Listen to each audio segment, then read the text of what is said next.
but I couldn't breathe without you. I'm inhaling, thought I couldn't see without your perfect vision. Thought I couldn't last without you, but I'm lasting. Thought that I would die without you, but I'm living. Thought that I would fade without you, but I'm on top. Thought it would be over, but now, but it won't stop. Thought that I would self-destruct, but I'm still here. Even in my years to come, I'm still gonna be here.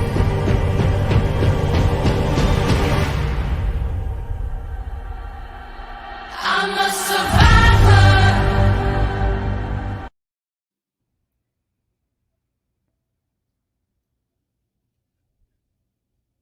Hey family, welcome to another episode of I Survived. I'm your host, Rita Green, and I'm excited to be here with you tonight. Today, we will be talking about a lot of heavy stuff. Our special guest was molested by her own biological father. She was diagnosed with cancer. She fell into drinking and several other things that a lot of us experience every day. So we will be digging pretty deep to expose the root of a lot of hurt that we go through and need to heal from.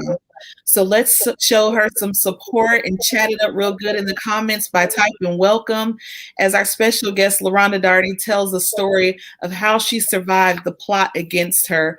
Welcome, LaRonda. I'm so excited to have you today. Hi, Miss Rita. How are you? I'm wonderful. Thank you. Thank you for joining us today.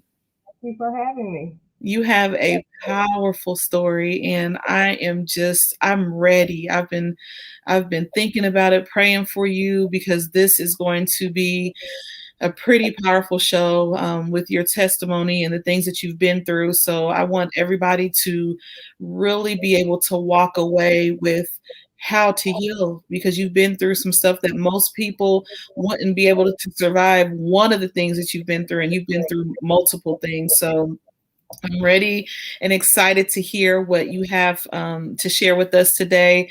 And thank you again for being here. Thank you for your transparency. That's how we really expose the root of a lot of pain and hurt and expose the enemy and the things that are.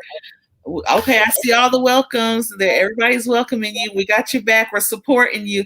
So, Hey, Miss yeah. Diane. Hi, Miss Diane. Thank you all for joining today. Please share this live. I want everybody to get the fullness of her powerful story, and I don't want anybody to not be able to get the live experience with us. So please share this live. Again, welcome and thank you for being here once again. Tell us a little bit about you, about where you grew up. What was your upbringing like?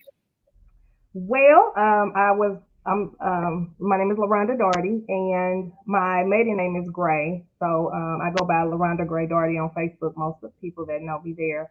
I was born and raised here in Indianapolis, Indiana.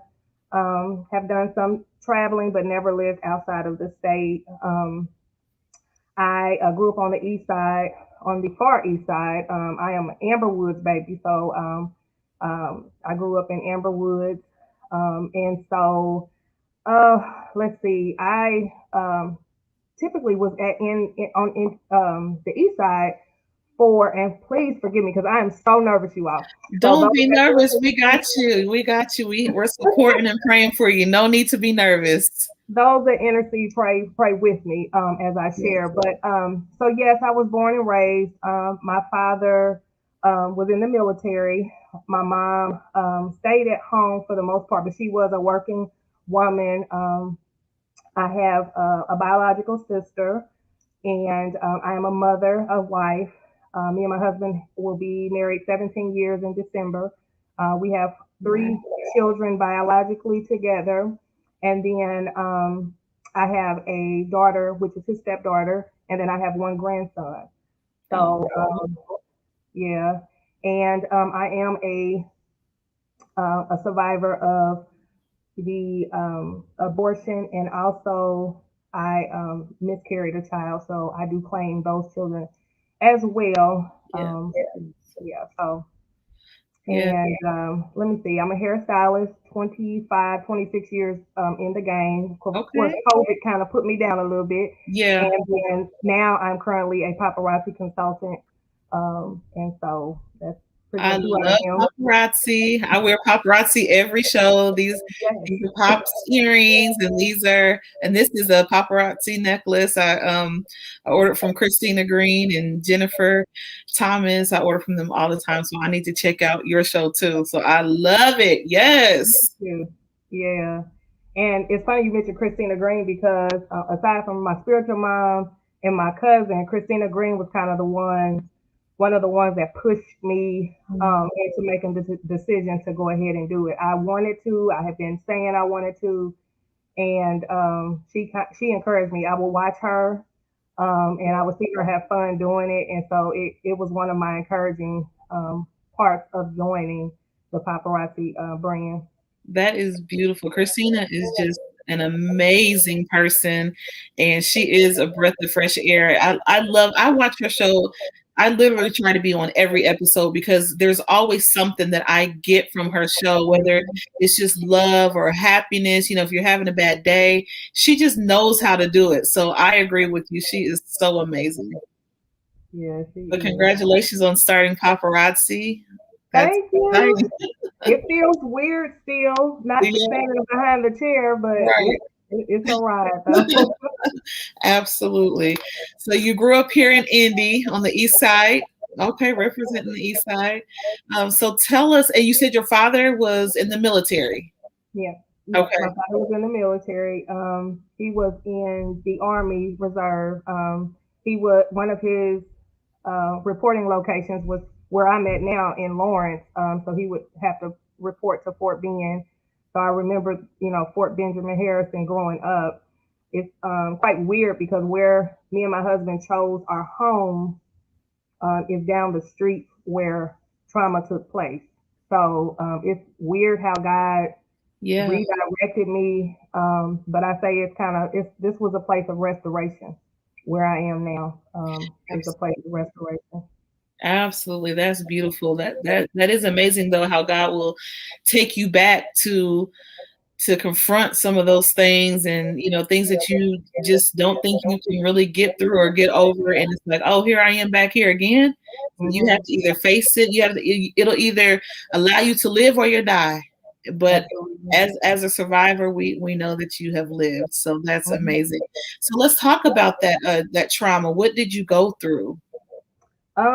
Well, starting out, and I'll say this in the beginning, where I am now, Mhm. all my heart has forgiven, and I will say this, and I'll say this to my family and to friends and anyone that may be watching or watch this later, that I have wholeheartedly forgiven because I realize that my Father in heaven will not forgive me if I don't forgive. God has Absolutely. allowed me a process of forgiveness. It didn't happen all at once, but it has happened. And so if I sing my Father today, I mean, I've had relationship with him after the fact. I've even allowed him in the home that I'm in now, and I have continued to extend the olive branch of kindness. For whatever reason, which it could be guilt, it could be shame, it could be embarrassment, it could be a lot of things why he has not reached back to me in that same capacity. My children don't know him per se as grandfather. They have met him because I've allowed him to meet them, but they don't have a relationship with him. And so growing up, I was, we lived in what I would deem a normal home. Mhm. I was very present in my parents' life. My grandmother, we would go over there on the weekends. My grandmother would cook. We would have family gatherings, different things like that. So we were a very close knit family. I come from a large family. And I've always liked the family feel. Like even as a child, I remember playing with dolls and creating my own doll families and, being in the mirror. I know some girls do it. I would put skirts on my head and like I had a veil, Yeah. and walking down the aisle and stuff, I was what I would deem a happy girl. I didn't even realize when all of the situation had begun to unfold, I didn't even realize I had been violated. because I thought what I experienced was what dads did. I thought that was a place of love. I thought it was, I didn't know any different. And then there's a lot of, I think Christina was talking about it on your show, is like suppressed memories, things that I, until recently, where I've just tried to find healing within, I didn't really know that I was suppressing so many memories. Like things Yeah. would come up, I would notice certain smells would bring something up, or I could, like Mhm. I said, when I moved here, Yeah, driving down certain streets, I'm like, oh, I remember that. Certain things right. would just, So it would there just was, kinda trigger your mind and you didn't yeah, really realize it until the trigger triggered it. triggered it. So you mentioned, that you went through a process, and it was a process. Let's make sure that we, um, acknowledge that, everything doesn't happen overnight. There's a process that you have to go through to get to healing, but you said that you had to forgive. So tell us about what you had to forgive. What happened? So, so growing up, my mother would work, and so she had little odd jobs. My father would be away. He would be. I know at one time he was in Germany. Different places he would have to go for the reserve. Sometimes he would be here in the city, but have to go and stay on the base. And so, um, I just remember times when he would come home. My father was a heavy drinker. There was times where, they would smoke pot and different things like that. And then he had friends around, music was always in our family, so he would like play music. My mom and my father's relationship, and I will say this, I'm not going to disclose names, but I will speak on my view of things, because I was traumatized in a lot of what they went through. And so my mom was abused mentally, physically, and emotionally by my father. And So you both um, were abused. yes, I was abused. I got whooping, so I don't really necessarily call what he did whooping. The whoopings that I received, abuse, but it could have been. Right. It could have been because there was so much else going on. But um, I was sexually abused by my father. Yeah. And when it initially happened, it happened over time. And I can't really, at this point in my life, because it was so far, like over time, I just, little bits and pieces will come back. So how long it took place, I don't know, and that's what frustrates me sometimes, is that I can't remember how long. My memory has always been a sharp memory. I've always had like a sharp memory, but there's some things in that particular situation that I can't quite deem, like, okay, how long Absolutely. was it? Was it six Yeah. months? Was it 3 months? Was it a year? Right. Was it, Right. And And you were so, young. You were young at that point anyway. Do you remember the first time it happened? Like when it started, do you remember that and what you felt like and what you were thinking when it happened? yes, I want to say I was 7, or like between 7 and 8 years old, when it was brought forth. Yeah. And then when they came to my grandmother's house to, so when I say they, the young lady, there were two, myself and another young lady, that my father allegedly molested her. I can only speak on what he did to me, Right. because it was done in two different rooms. And Okay. so it would begin in the front living room. We lived in an apartment in Amber Woods, and so it would begin in the front living room, and then he would take me to the restroom. And I remember one of the suppressed memories that I had was after I had my daughter, which she's Mhm. 26 right now. But I was going to look for apartments, and one of the apartment bathrooms that I went in was very small. And when I went into that restroom, that's when a memory came, Yeah. because it happened in in that, in that restroom. And so he, would touch, and it wasn't, he did not stimulate me with, his body parts, but he would touch me, and Yeah. put his Right. hands. And so I remember that type of stuff. I remember the tub. I remember having to touch the tub. I remember having to be near the toilet. Yeah. There were so many different things about it, and it was more than one time that I remember that. Yeah. And so I wasn't gonna cry. Listen, I wasn't gonna cry. Um, and so I remember that, and then I remember starting to have dreams. Yeah. Yeah. Um, and in the dream, there was always someone trying to force me into a restroom. Mm. And so I would always there was always someone trying to like force me into a restroom, or it was dark, a dark Yeah. small room. Right. And so that dream was like Yeah. reoccurring. And I remember at a small age walking through Amber Woods, and I looked up to the sky, and I remember I used to be scared of storms until I looked up. It was about to storm, and the clouds came over, and there was such a peace after I had said this. I said, God, if you are real, love me. Wow. Ooh, hoo, hoo. Let's pause right there. God, if you are real, love me. I said, if you are real, love me. My Because Lord. as a child, I would see my mom being abused. Not, Yeah. and I've always been a boisterous person. So Yeah. like when I would talk, um, when I would talk, I would always use emphasis, and I've always been a very emotional person, and Right. so I remember that as a child. But I remember just looking up, and then there was such a peace, and the clouds looked like they just had formed and moved back from me, and I thought, Mhm. God, you are real. Yeah. For me, that was a moment with Yeah. God, and I can just hold on to that. Like even to this day, that was one moment. And then there was another time, um, and I'll talk about that as I go into the story, when I was in the guardian home and it was Mhm. raining then. And so that's why I always elate the things that I go through to storms.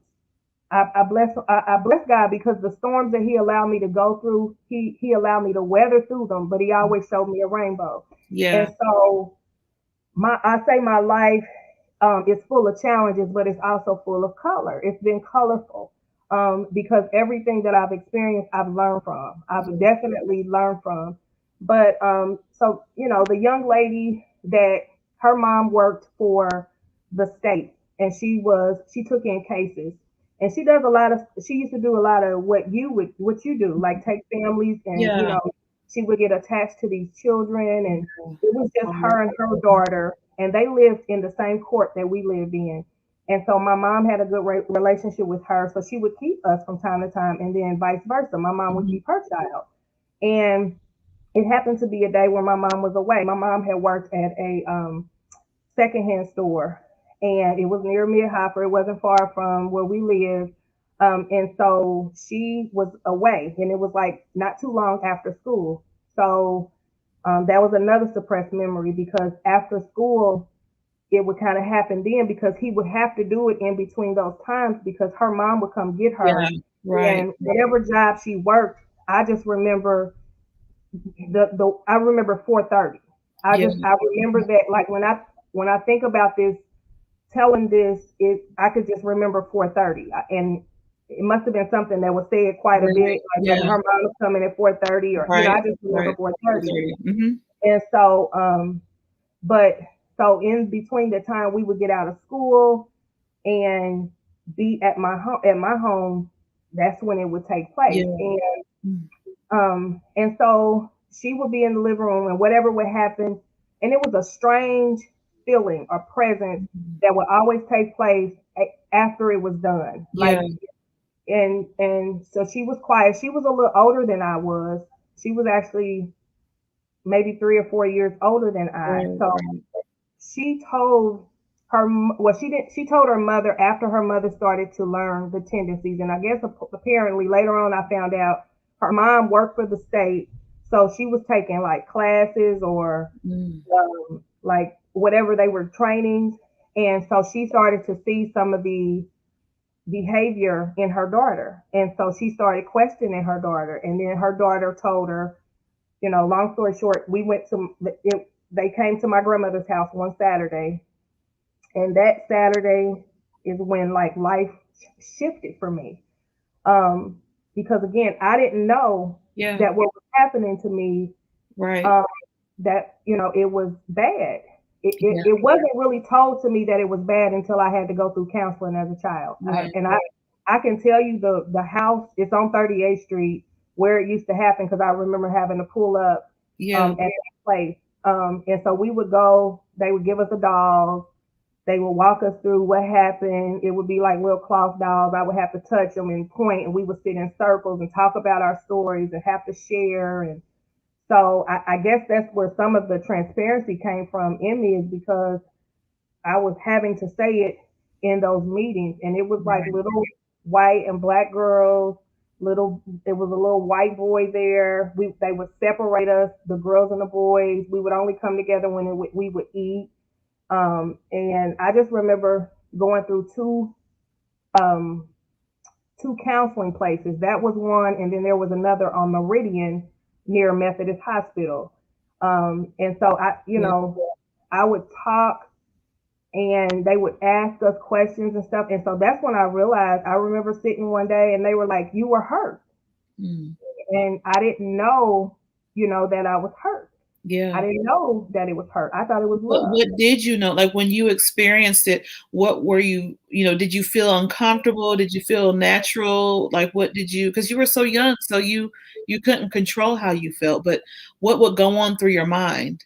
I felt I I didn't feel like at the time. I remember, I don't think I felt ashamed. I think I felt like love. Yeah, wow. I felt like, because he would tell me, it was our secret, and he would share with me that he would get me something, I'll get you something, or little briberies. And I can't quite remember every little thing, Yeah, but I yeah. just remember him saying to me that it was between us, me and him. And then Did you ever wanna tell anybody? I did. One of my friends, when I got a little bit older, um, one of my friends, and this was, after it was still hush hush. Mhm. I went away for a while, after it all had came out, and one of my friends asked me, something. I'm trying to think what it was. It was one of her mother's boyfriends came Mhm. over, and his demeanor was like, I could just, something about his demeanor was the same. Wow. And we later found out there was like a case against him for possibly killing his wife. And it was like all over the news. And he lived in our same apartment. And he also worked in those apartments. And so I was afraid of him, because, like I said, I don't know. And I know now children pick up on things. And Yes, so there was something absolutely. about his behavior Mhm. that Yeah, seemed very cunning, yeah, and I use that word now. At the time, I didn't know what that meant, but right. it was something sneaky about him, and it Mhm. reminded me, you know, and like I said, when I went through counseling, I began to learn what my father's behavior was. So Like, when you went through counseling, was it because you had already, told what had happened, or what led you to counseling? well, I had to tell once the young lady came, her and her mom came Right. Yeah. to my grandmother's home, Okay. and it was said to my grandmother. They came and they asked me, and it was something, because when she walked in the door, and the face that her mom was very angry. They had already spoken to my grandmother on the phone, and they Mhm. came over. Um, and let me say this: my father was a, a father. He was a husband and a father. Aside from the abuse and um, the way he treated my mother, he washed, he cleaned, he went to the store, he played, it was almost like it was like a different person at times. Yeah, yeah, And so I guess that for me, that's what made it hard to adjust to it being that, okay, he hurt you, right, and so, right, like, because I like I said, I thought it was a form of love. This is right, what fathers do. And I mean, other than what we teach our children, I didn't know any different. Like, so I'm yeah, like, this is what love looks like, right, and I didn't realize. Now I do, but yeah. at the time I didn't realize those were seeds being planted into me. And Mm. then those relationships I later got into, in my younger teenage years and Mhm. my adult, I was mimicking what I felt. Right. I Yeah. was receiving bad love, Yeah. Yeah. and so it came out. Of course, the family found out. My mother's initial um, response was that she didn't believe me. Wow. Oh my goodness. I can't. Oh, that's big. I can't even imagine. What did that do to you I that was your own mother, you here it is, you've been through abuse by your own father, and it's already scary to have to say anything, but you confide in your mother, the one person you should find safety in. And she says, "No, that's not true." What did you feel like at that point? What I remember it was a sense of, now that I know what brokenness is, I felt broken. Ooh, I felt broken. ooh, And what oh, makes it hard is because me and my mom's relationship now is still broken. And I believe a mm, lot of that, even though I have healed in those places, it's hard for people to understand how I'm able to move on and live. yeah, Um, some people are still stuck yeah, in that place. And so, because I've been so transparent, yeah, and I got saved young, so I was 19, I had just had my daughter. And yeah, so I met the Lord, and so the Lord began to heal me through brokenness, and I began to minister to other broken people. yeah, It took me a while to get to where I am, but what hurts me is that people are still engaging in the mm, lie. yeah, And then when I say engaging in the lie, it's not necessarily that they're saying that it didn't happen. It's the fact right. that you want to cover it up, and Cover up, you yeah. want to act like That's it's not disgusting. a place that had existed in a Yeah, life of a child that was right. innocent. Yeah, My innocence was taken very young, it was. and then um, it didn't just stop there. So Well, when what your happened? mom told you, this didn't happen, and yeah, of course, that's gonna crush you and break you, but looking back, do you think that she really didn't believe you, or do you think that she knew what it was I and was think she trying was to cover it? afraid. Yeah, She was afraid of my father. He was already abusive. She was afraid yeah, to respond. She right, was afraid, and then her security. My father and my mom married young, right out of high school. She was pregnant with me right out of high school, at the end of high school. So yeah, for her, that was her security. That was her, possibly a way out, of what yeah, she had to endure living, in poverty, or, he was in the military. So I'm sure, that there was some type of stipend or something they were getting, you right. know, as a security, But there's not enough.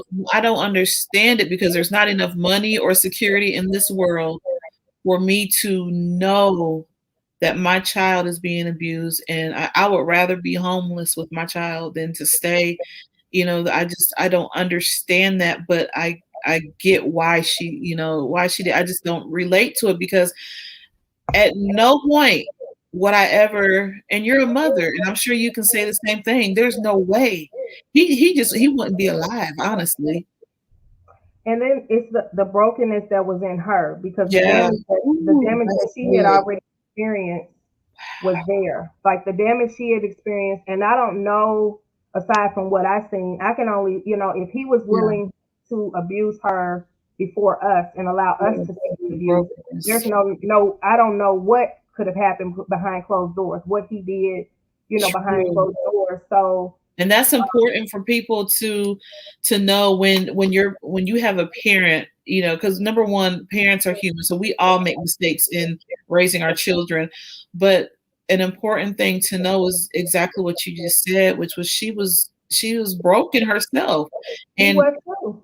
he was, ooh, and my God, He and was he too. was too. And for you to even be able to say that right there is evidence that you have healed. Let me tell you why, because sitting here thinking about it and listening to your story and putting myself in that position, I would be like, I don't care. Good, he should be broken. But the fact that you even recognize that he was broken, that takes an eye of healing to be able to see that. And it is so important, parents. It is so important that we deal with our stuff now so that we don't have to project it on our children later because they will go through and they will feel everything that we have gone through. Our brokenness, it will transfer if you don't break that cycle. So I'm so glad that you said that. But and you mentioned that he would abuse her as well. What would he do that was abusive to her? One thing that I remember, we had a large white fluffy looking chair, or it was almost like I would relate it to a white bear, like a winter, the white Yeah, bear. So it was white and it was huge. It was a large, like just a sofa chair. yeah. And so he would put that in front of the door and he would barricade her in, keeping her from going places. We had locks, and I now think that a lot of what he experienced was, some of the trauma from being in service, what he's seen in service, Oh, things that had taken place. yeah. There's a young lady on Facebook. She's actually one of my Facebook friends that used to be his girlfriend. And so she reached out to me since I've been here in my home, and it's going on 16 years we've been here. And she told me that he would ask me if I would come get him from her because he was abusing her. Wow. And she told me that she loved me and my sister and that she could remember us. And she told me a time, and I'm like, my mom and my dad were together at the time. So how do you love us? Yeah.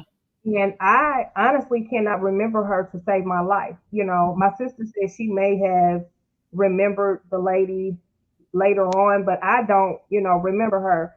And I have a heart of love. So I'm like, okay, God, whatever reason you brought this lady into my life and you had her reach out to me, Right. then I'm not going to just shun people Yeah. away. I don't know how God is going to use me. So I'm like, Lord, I don't want to miss an opportunity if the glory is going to be seen in it. Wow. So when she reached out to me, I said, I'm not coming to get him, Right. but, you know, I will pray with you. And I did. I remember praying with her.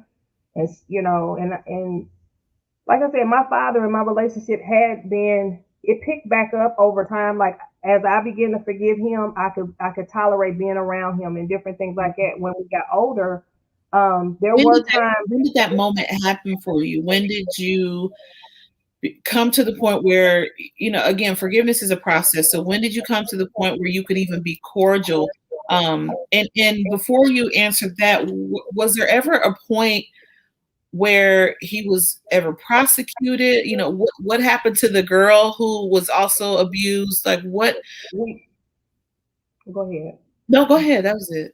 We went to court. I remember going through courts. I remember the sheriff coming to pick me up from. I used to go to Hawthorne Elementary, and I remember them taking me out of class and telling me I was about 8 or 9 years old. Mm. About it because in between 8, 7 and 8 years old for me was fuzzy, but it was close to my ninth birthday. I just remember um, being taken. I remember being put in going to the guardian home, Mhm. and I remember walking there. And it's so crazy because like I was saying, I see life, in color now. When I went to the guardian home, they put me in the sheriff's car. When I walked down that hallway, I knew I was leaving because I remember the weekend before was the they came and got me on a Monday. Saturday is when they came to my grandmother's house. The young lady and her mom came to my grandmother's house. The next Monday, they were picking me up from school. Wow. And I thought I was in trouble. But when I went down there, I thought I was going to get a paddle Yeah. because at that time, our school was paddling children. And so I thought I was getting a paddle. I thought I had did something wrong. Wow. And I thought um, I still didn't want to tell Yeah. that, I did tell my mom, she asked me what happened, and all I remember saying is he touched me.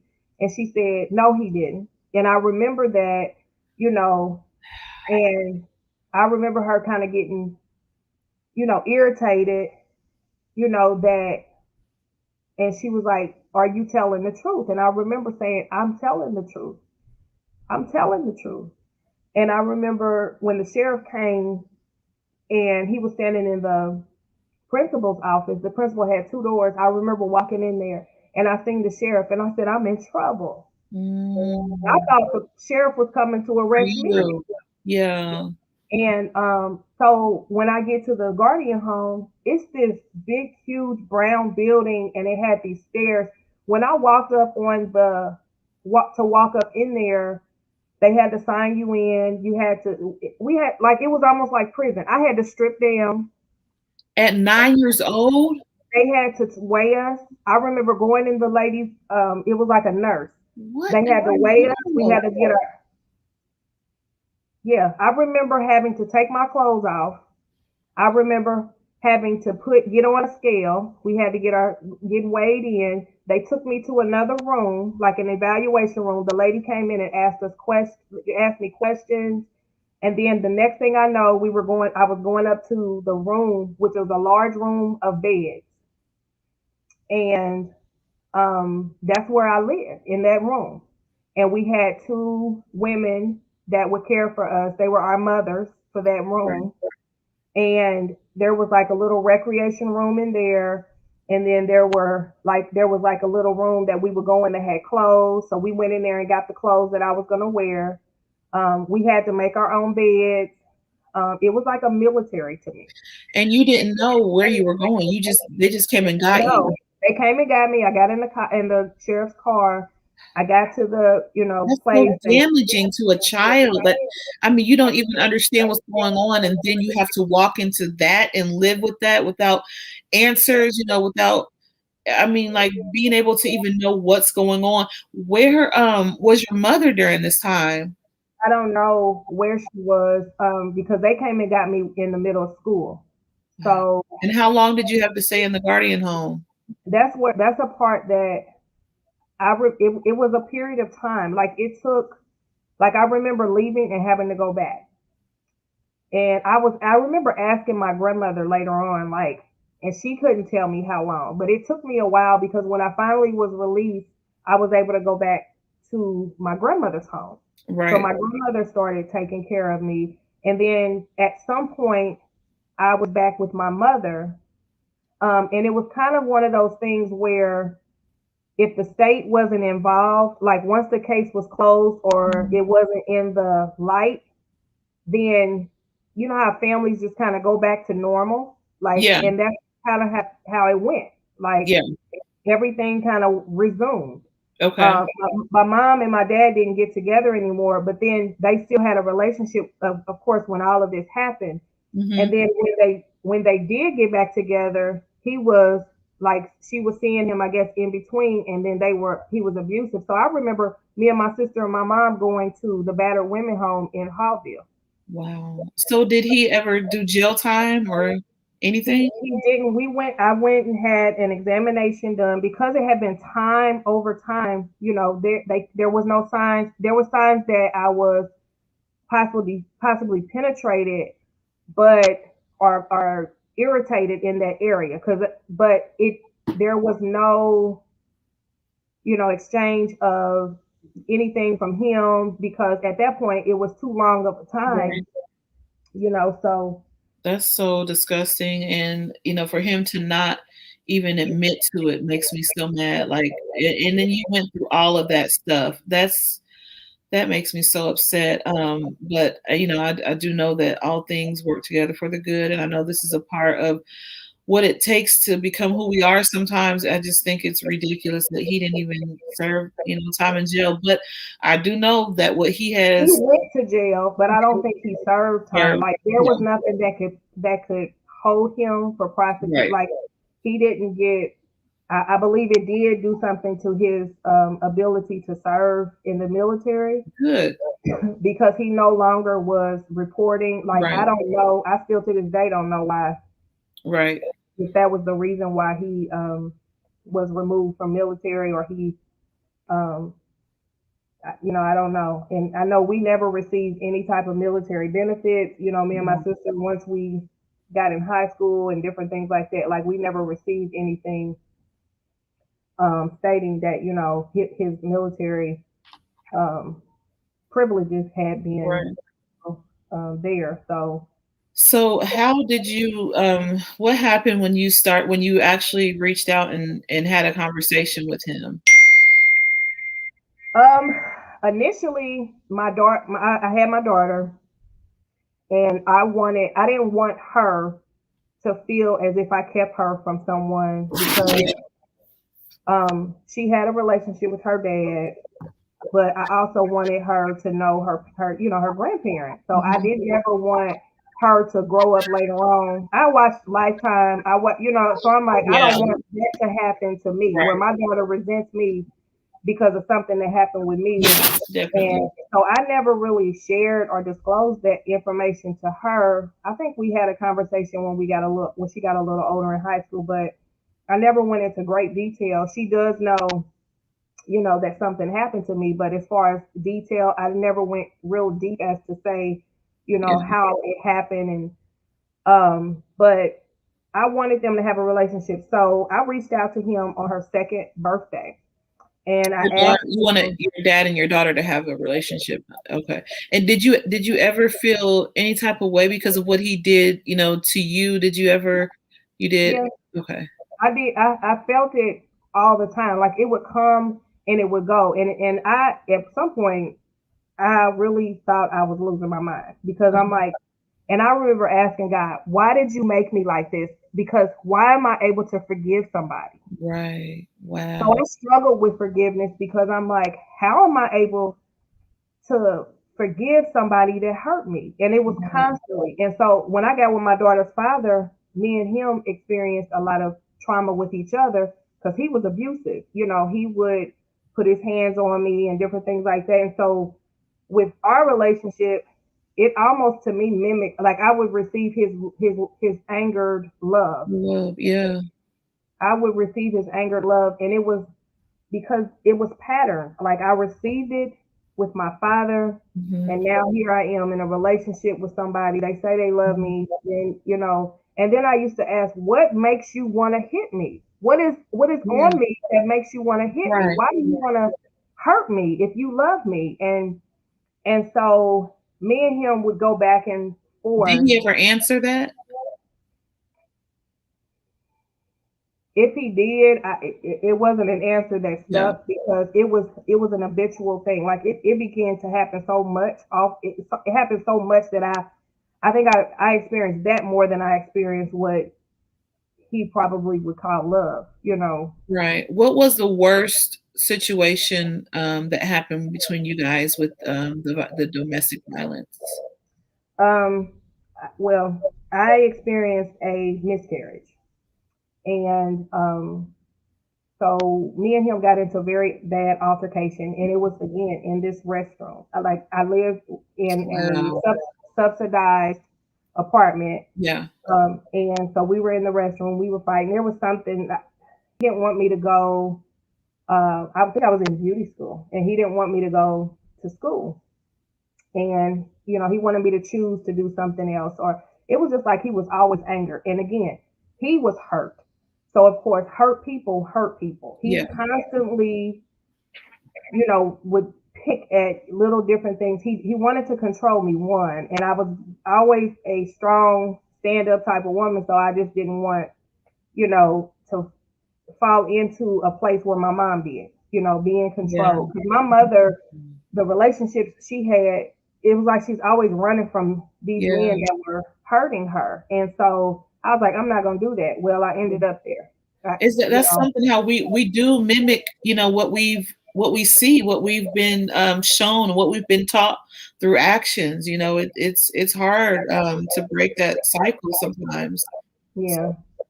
So And so you said that you experienced a miscarriage, and that was from him. so the way, I must have been further along. So there were two. So the first termination I had was forced. He pretty much told me if I didn't do it, he was gonna kick the baby out Yeah. of me. He was You gonna know, what? and he was gonna kick the baby Keep out the of me. baby. So that was the first one. We went back and forth. We went back and forth. I said, I'm not doing it. I'm not doing it. I'm not doing it. It was so much peer pressure. We stayed together. Then he finally said, I'm going to leave you. And I didn't want him to leave me. Mm. And so I was like, I'll do it. Yeah. And there was a place on 38th Street, Mhm. and we went.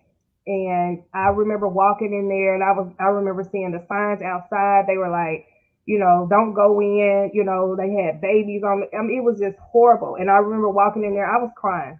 Tears. It was raining that day, and I walked in there, and I asked God, to forgive me. And I remember saying this at church, and this hurt me because I said, God, all these people in here shouting, Yeah. all of these people in here telling God, hallelujah, all of this going on. And I'm like, why can't they see me? I asked God I said, God, let them Ooh. see me today. Let Wow. somebody come to me and see me because tomorrow I'm going to have this abortion. Wow. I was scheduled to have it that next Monday. And I remember going to church and I said, I need to go so somebody can see me. And I Yeah. kept looking and people would come close to me and then I would think, okay, she's gonna say something to me or somebody is going to say something to me. And I remember one sister came up to me and hugged me, but she didn't say, don't do it. I Right. went down to the altar and I asked for prayer. And the lady, she prayed for me and then she let me walk back to my seat. And I'm like, God, it must be meant for me to do this. You're Wow. telling me to go ahead and do this. And so we went and I remember the sound of it. Like to this day, certain things just Yeah. trigger. Yeah. Like, Mhm. um, I remember getting rid of one of my blenders Uh-huh. Oh, wow. because the sound Yes. Yeah. was so similar to what I had Right. heard on that day. Mm. And so that was my willingness to sign the paper. But then Yeah. there was a time when myself and him got into it so bad, and this was probably our worst altercation. And I remember him kicking me, kicking me. He was kicking me in my stomach. He he was forcing himself in the bathroom. I remember he finally got in there. The bathroom wasn't big at all. Like the toilet and the Yeah. tub are right next to each other, and the sink was like right next to the toilet. So the door, I mean, to be between the door and the sink, it wasn't any space, and so Right. he pushed himself in. There was a window in there. I remember trying to look down to see if I could jump out the window. Like, could Wow. I jump out the window? And so finally he got it. I locked myself in there, and then he finally was able to get in. And when he got in there, shoving me, we was fighting back and forth. And I remember him kicking me, and I laid on the floor and I was in so much pain. It was such an Mm. excruciating pain. I remember having to go to the doctor and it that we ended up having to do a DNC. So they removed the child. I still had, the sickness afterwards for about a month. Like my body was still saying, you're pregnant. And Right. I remember at times calling my aunt. But I was like, I don't want him to be. I was protecting him. I didn't Yeah. want him. I Yeah. didn't want them to look at him a certain way Wow. because we had already had a daughter together. So I didn't want him to look. He didn't want another child. He was like, I don't want another child by Well, you. he literally kicked the baby to death. Yeah.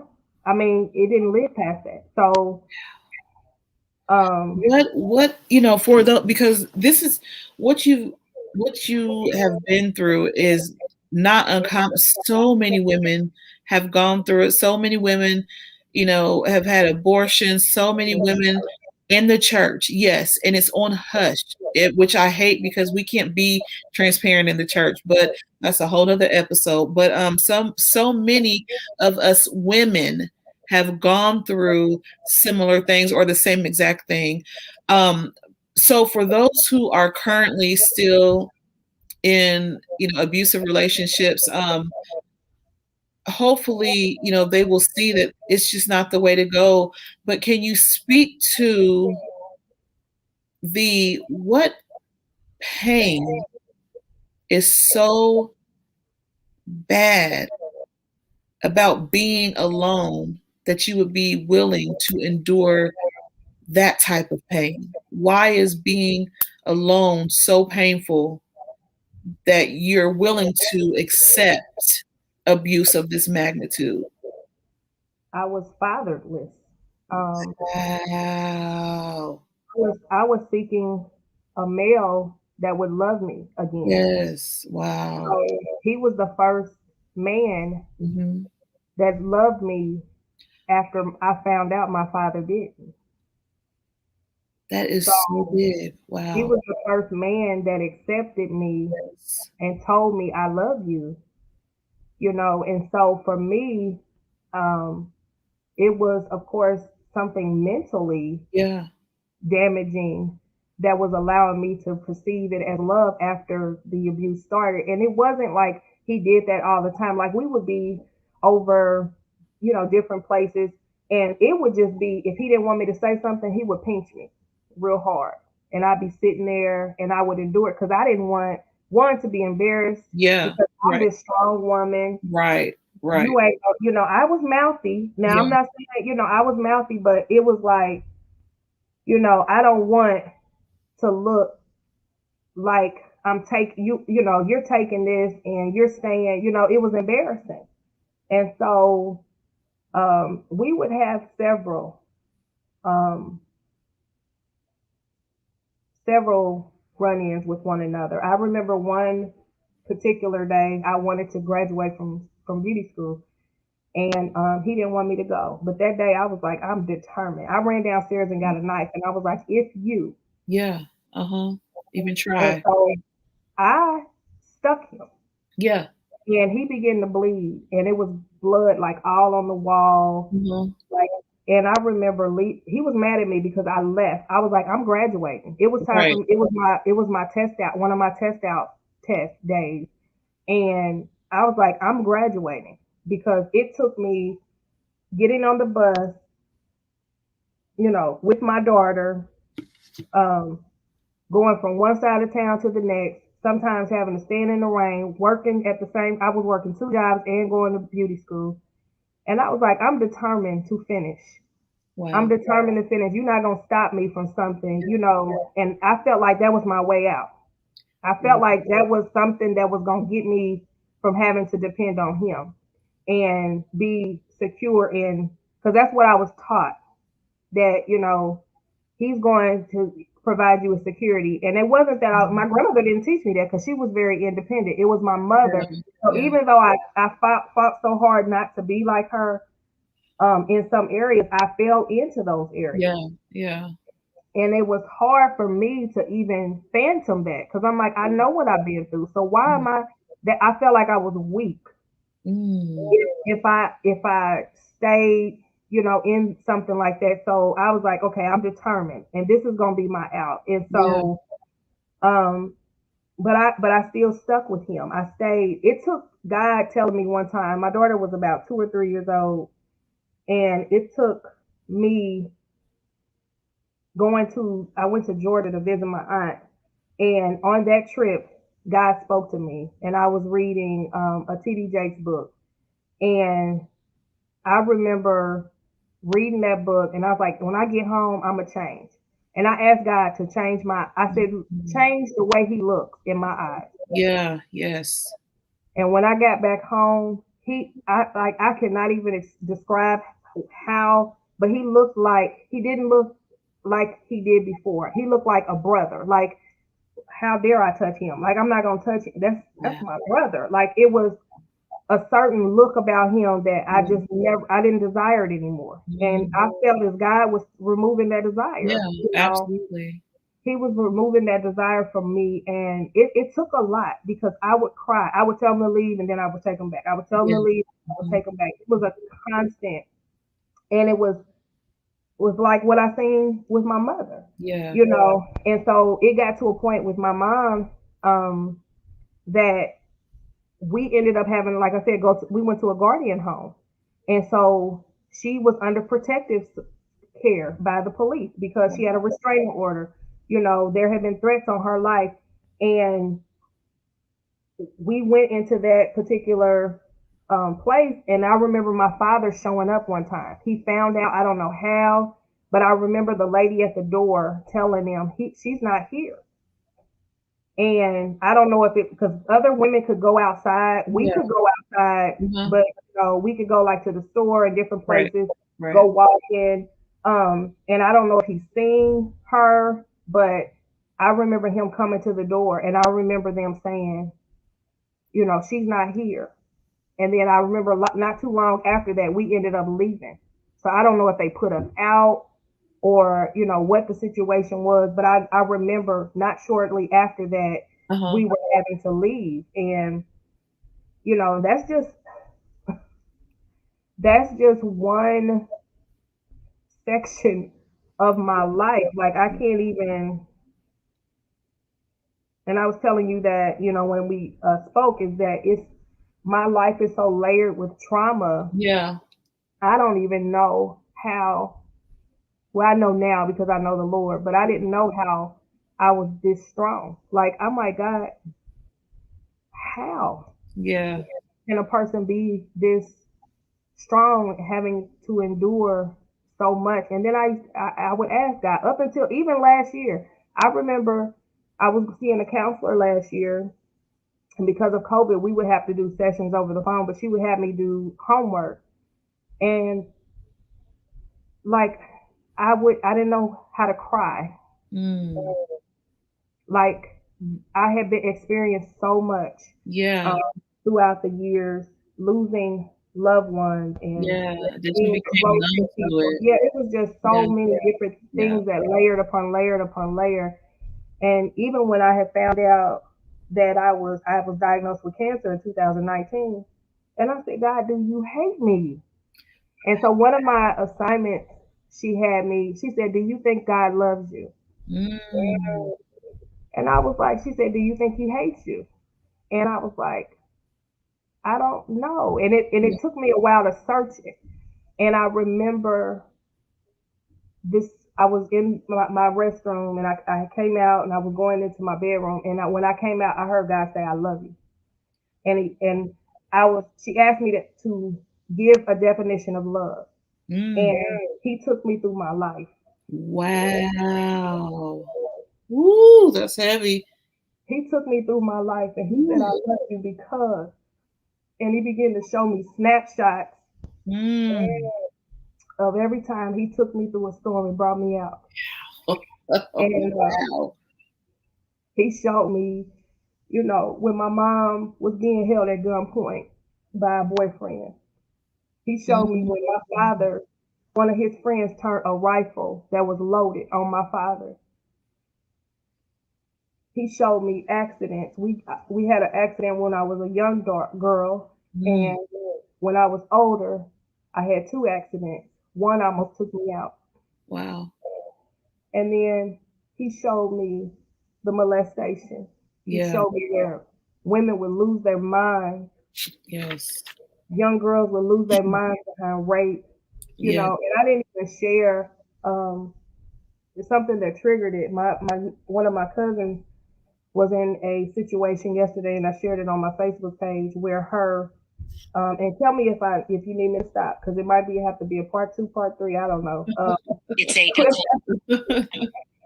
But she was taken by two girls, and they um, chastised her because of a young man that my cousin was seeing, and so they posed as this young man, and it wasn't really Wow. him. They They had his lured her photo somewhere. into a park, and so Wow. it triggered for me when it happened to me. I was with one of my mother's boyfriend's nieces, and we were in Hallville. Mhm. Girls didn't like her. She was really not liked. She, for some reason or another, She had all these girls that was always against her. She was very promiscuous, but she was older than I was. But I would always go with her. Like he would, her uncle would always allow me to go with her and stuff.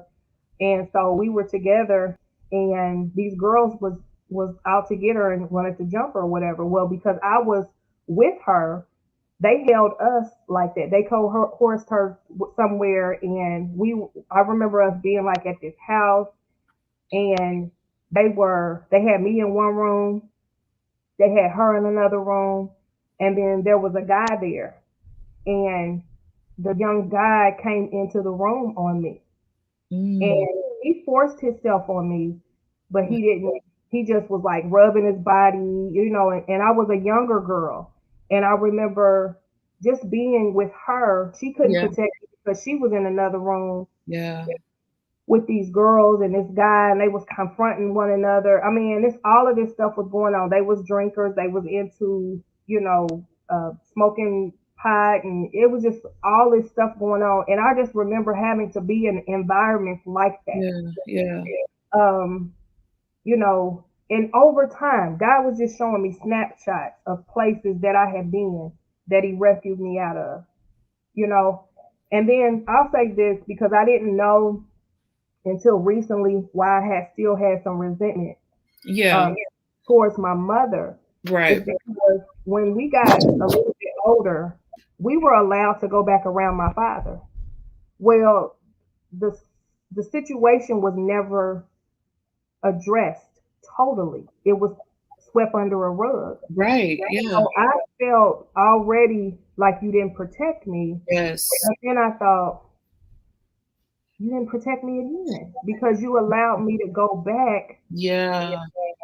And by this time, she was in another relationship, and I can't tell her story, but I can tell what I experienced, Right. on the other side of Did it. she ever say sorry? She did. She did. She did say So you sorry. realized, yeah. But I don't, you know how some people can say they're sorry, but then there is the spirit of manipulation, Yeah. there is Yeah. shame, there's resentment, Right.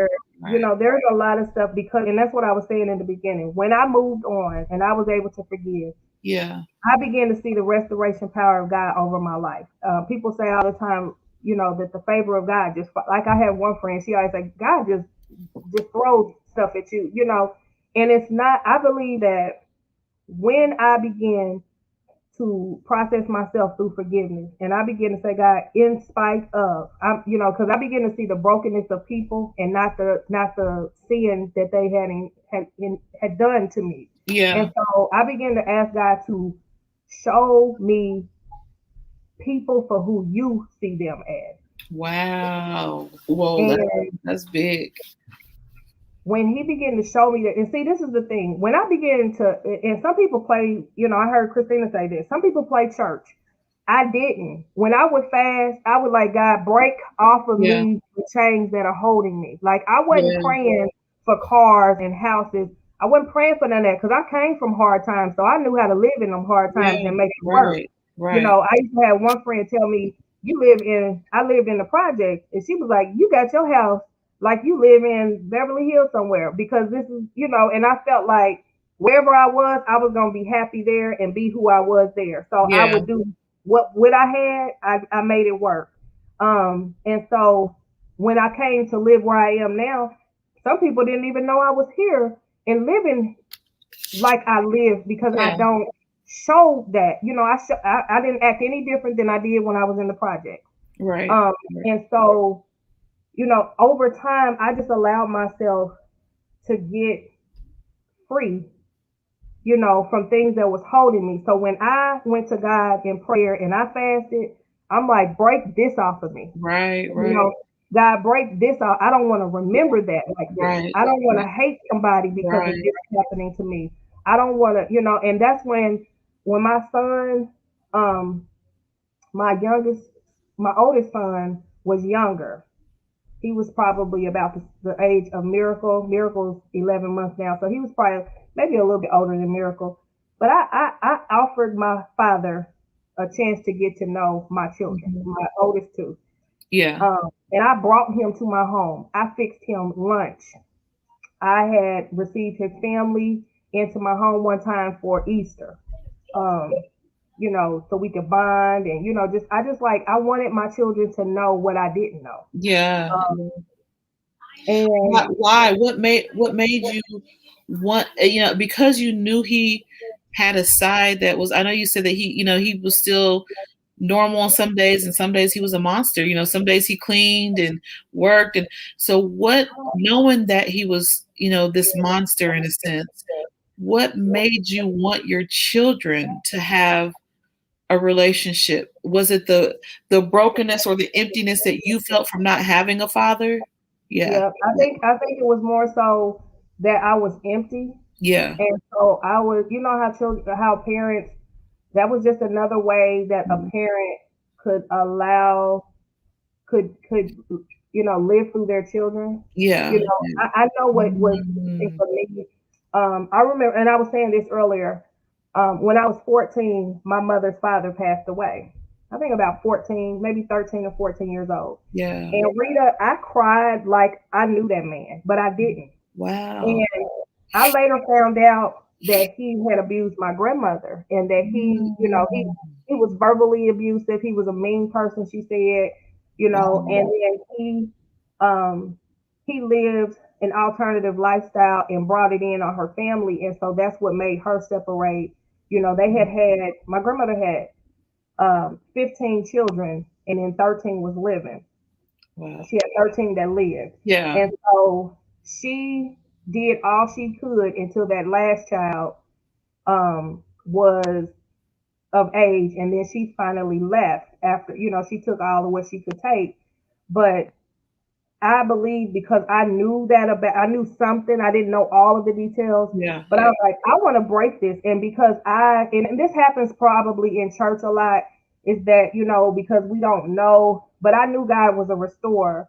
And I was like, God, I began to learn about you know, restoration and restoring and, how God can make things new again. And so I was Mhm. like, if you can do, can I be the one? I began to learn about generational curses and how they Yeah. can be broken. And I'm like, I want to be the Yeah. forerunner for Break it. these Yeah. curses to break. And so I was Right. like, okay, if I could do it here, Yeah.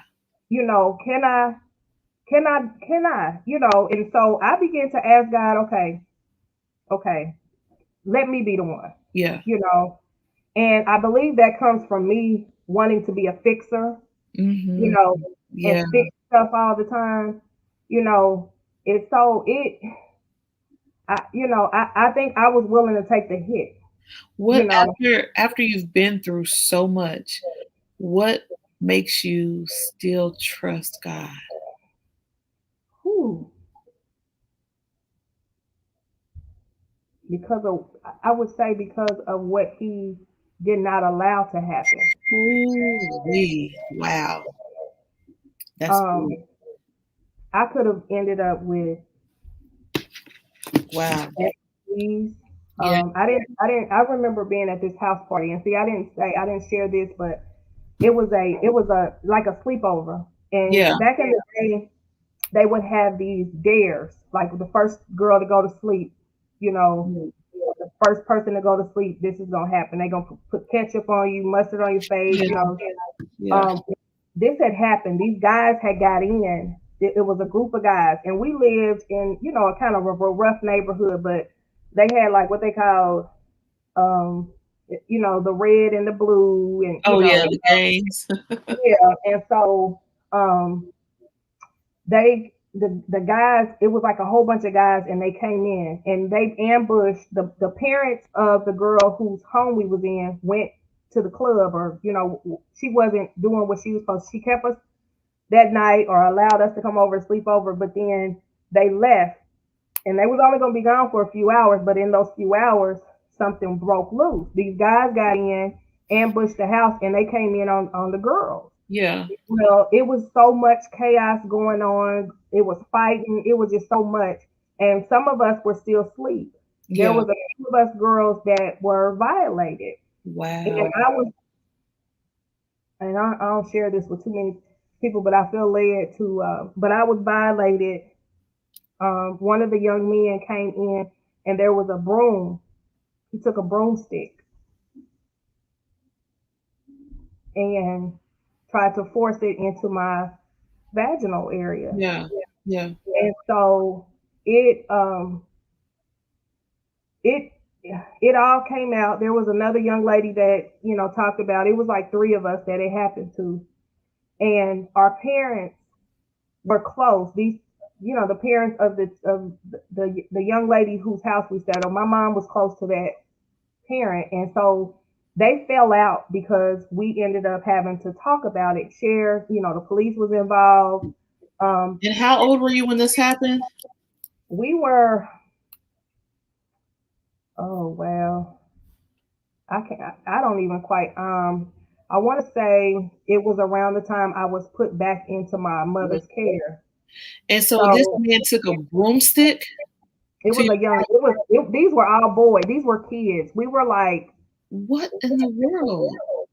I'm trying to think because when I went to the guardian home, it was between I was like in like 8 or 9 years old. Yeah. So some time went on. I was put back into my mom's care. So it was like I was either 11 or 12 when I was back at her. Because when we moved out west, I was 13 or 14 years old. So So who was around? Was it it was nothing but it was all just girls. It was a girls slumber party.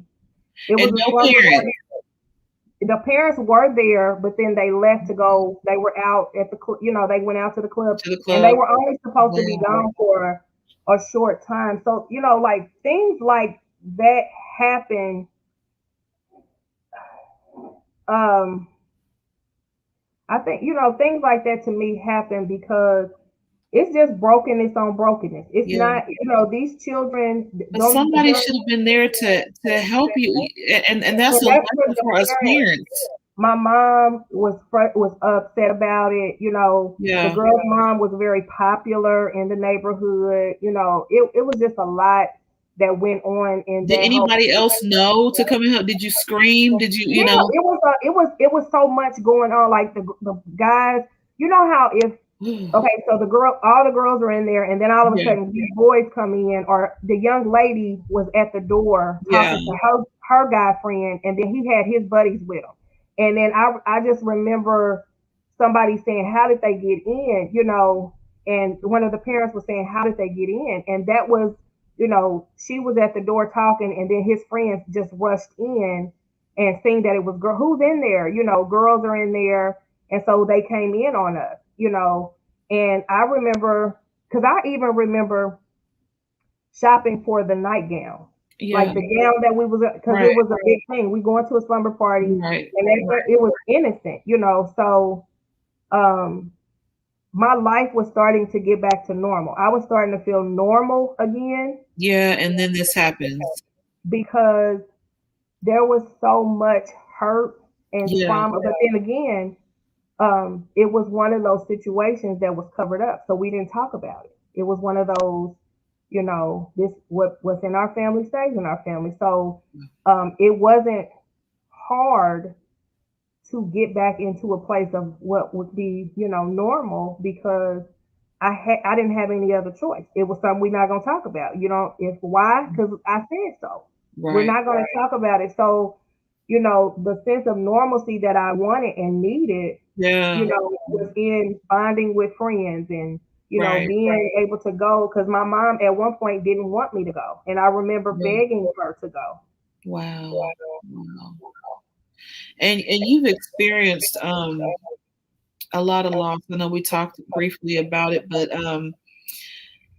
you've experienced a lot of loss and a lot of, especially with the pandemic and COVID, a lot of people have experienced loss during this time in so many different capacities. But nevertheless, no matter how you experience loss, feels the same. So walk me through your experience with loss um, and even your aunt, I believe, or maybe it was your grandmother who, was pushed to her Oh, death. it was my aunt. Your And aunt. yeah, and she's not, of course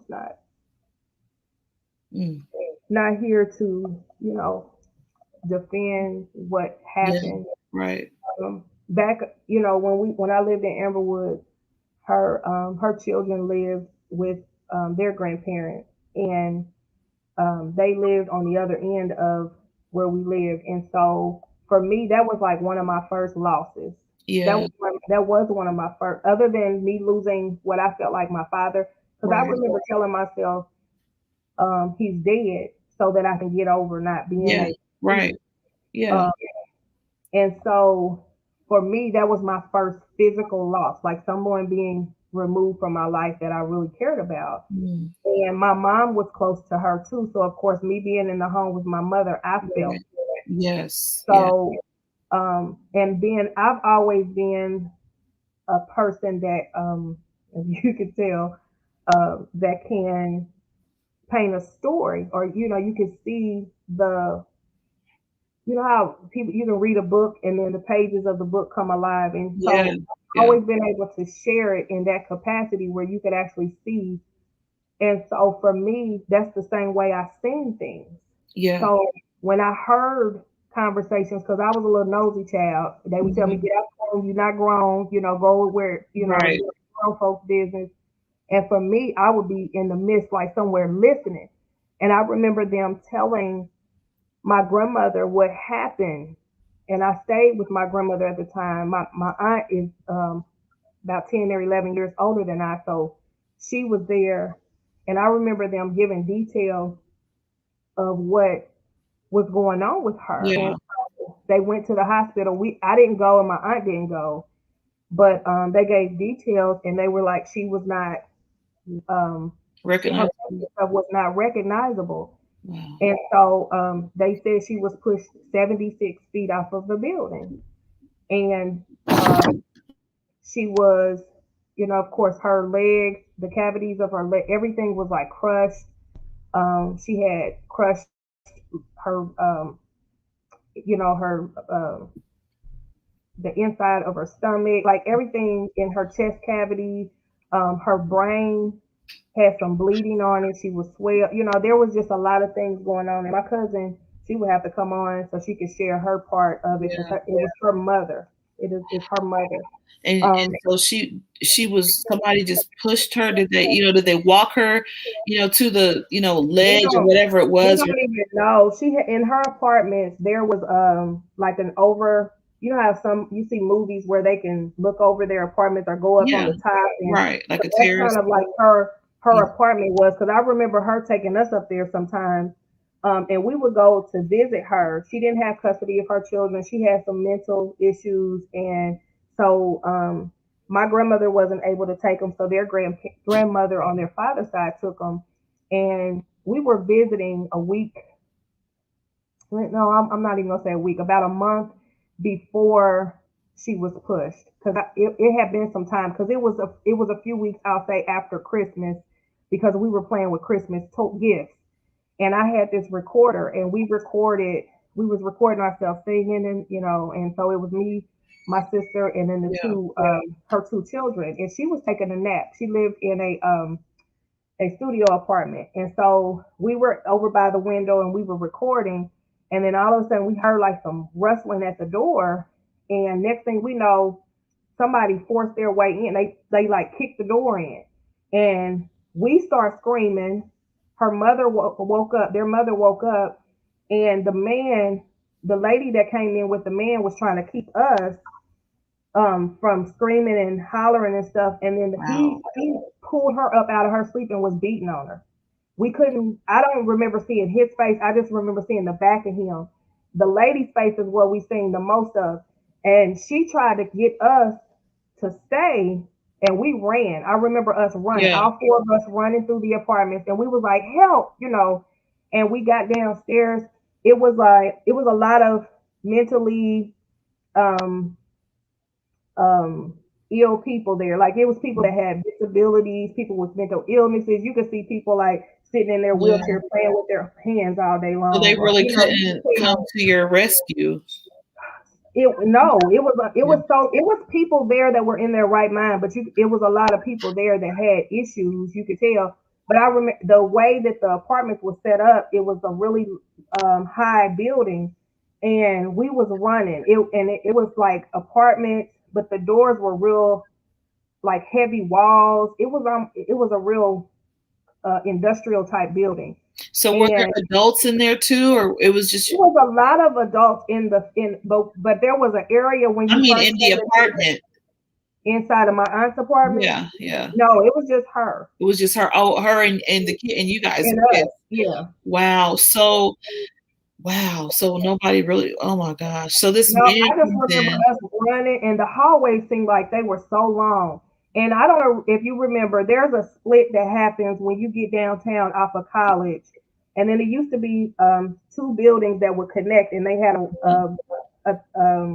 a walk that would go across one another to one apartment Like a to the next. skywalk. Yeah. Yeah, and so she lived in that apartment, the first one, and so we were running, we were asking, for help. The lady ran after us, but we got away, and we went down some stairs, and we got down to the place where all the people were eating. It was like a common area where people would eat, like a cafeteria, Yeah. and we called for help, and we remember like a lady asked if we need, what do we need? And so they ended Right. up calling the police. They called our grandmother. And so, they dealt with it. The adults dealt with it. So we never really found out what went on. And I don't know if my cousin remembers like what went on after that, but I know not shortly after that, her mom was pushed. Their mom Yeah. was pushed. And so, but I hadn't had a chance to see her since that day. So the Wow. last time I got a chance to see her Was was that? when she got. So for me, I never received closure. So that's kind of when I began to start feeling lost, because every time we would have to drive past there. I Yeah. would I would get. That was when I experienced anxiety for the first time. Yeah. Oh yeah. I would cry hysterically. I would be fearful. I would see it. Mm. I kept seeing her fall, and I would close my eyes and I would see it, even though I wasn't there, because I heard them say in my mind. I'm painting it in Yeah. my mind, like, and I would just constantly see it. So I remember asking God. Do they know Um, who did it? Do you no, they ask? didn't.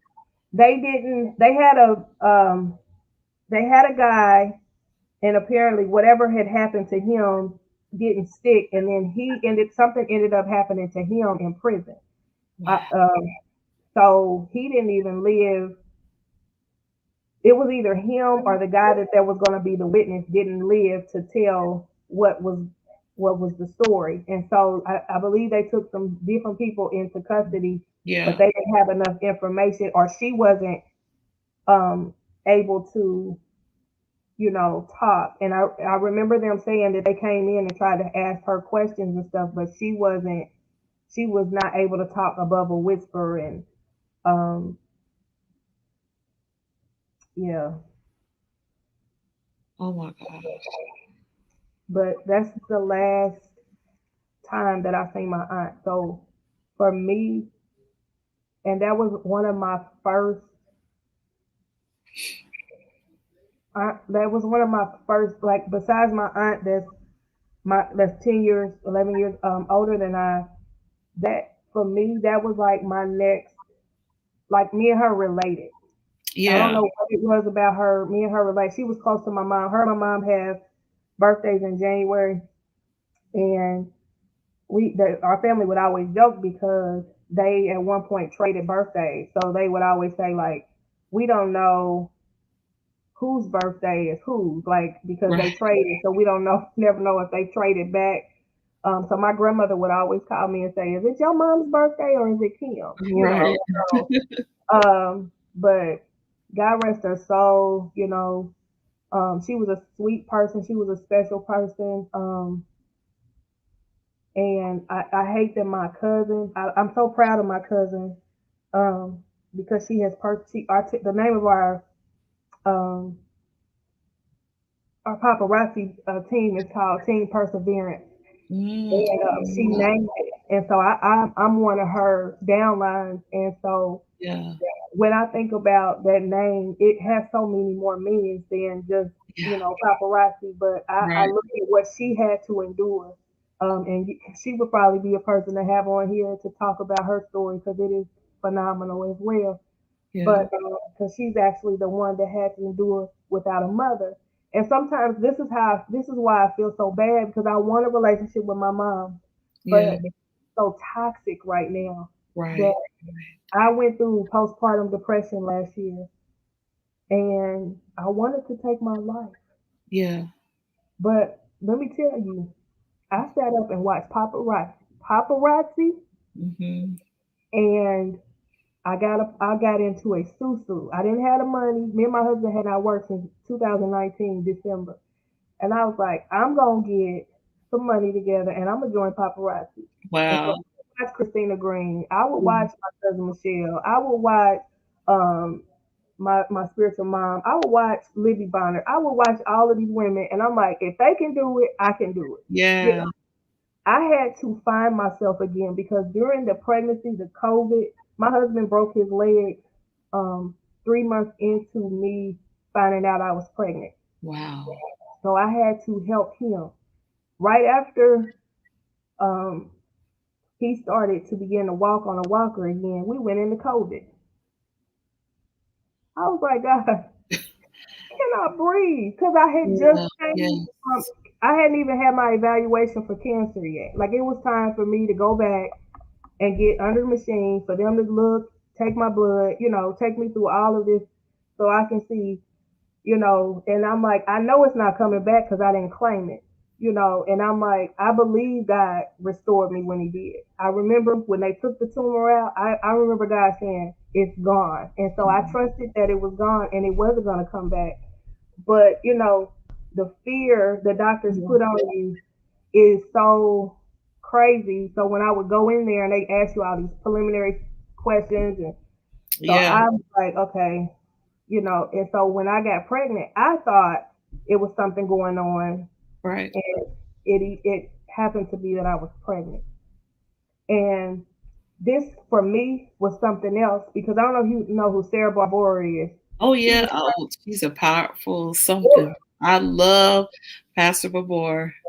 she praying one Yes. day, and I got on. I remember getting on that, and she had been praying for over a year, but the Lord told me to get on that day, and I had just begun to ask God. I said, Lord, have you really forgiven me? There's some things that had started stirring up in me again, Yeah. and I said, Lord, I thought that there was some things still left in me, and God hadn't forgiven me totally because of the abortion, and so I Right. began to ask God. Wow. And so those questions like were before me. It was just between me and God. And I got on her um, broadcast one day, and she Uh-huh. told me that she told well, she I say she told me she was talking to everyone, but she was like, God is restoring, and there is somebody, and she began to talk about abortion, Wow. and all of those things that I was telling God, Yeah. she was praying on Right. that, and I was Right. like, God. And I didn't know that I was going to have such an enduring pregnancy towards the end. But the name of her church at one point when she had her church was New New Birth. birth. Yeah. Yeah. And when I visited New Birth for the first time in her latter location, I had tubes in me from surgery. I had Yeah. went for a funeral. Right. And so she said on that broadcast, she said, the Lord told me and it was in that time that I had went. She said the Lord told me to close New Birth down, Yeah. but He allowed me to be there the same month that she was closing down. But whatever happened in that process, He allowed me to get what I needed to get on that Yeah. day. I was there for a funeral, but there was a new birth happening when I went, Wow. not knowing that when God was removing, because when I went back to the doctor about 3 weeks later, they took the tubes out, and I had to get healed. And the doctor was amazed. He said, "The way you healed is beyond me. How I even got the it was a sarcoma. The how I even received it, they don't even know because it was common in men that were white Yeah. and middle age, and Right. I was a black woman, and they didn't even know how I could have the type that I had." Yeah. Yeah. And so when I got there, I didn't even know God was moving in that. And Wow. so to get on her broadcast, I got on her broadcast, and then she began to speak, and she said, "God is birthing miracles." God had told me my daughter's name was gonna be Miracle. Miracle. Ooh. Oh my. So talk Wow. about being in the right place. I knew God was doing something for me. I knew Yeah, God was yeah, doing something for me. I'm sorry, I'm shaking this.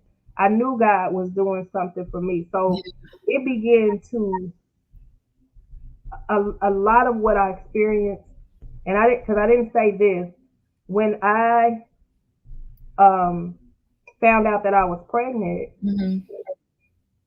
I had a dream about my grandmother and I told my aunt, and then there was some other things that was going on within our family, and I was like, okay, Lord, what are you going to do? Yeah.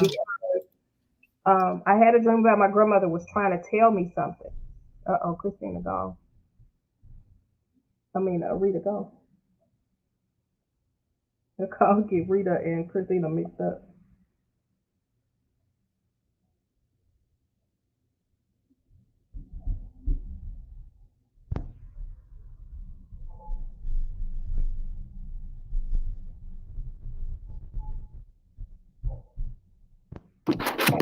I'm here, keep going.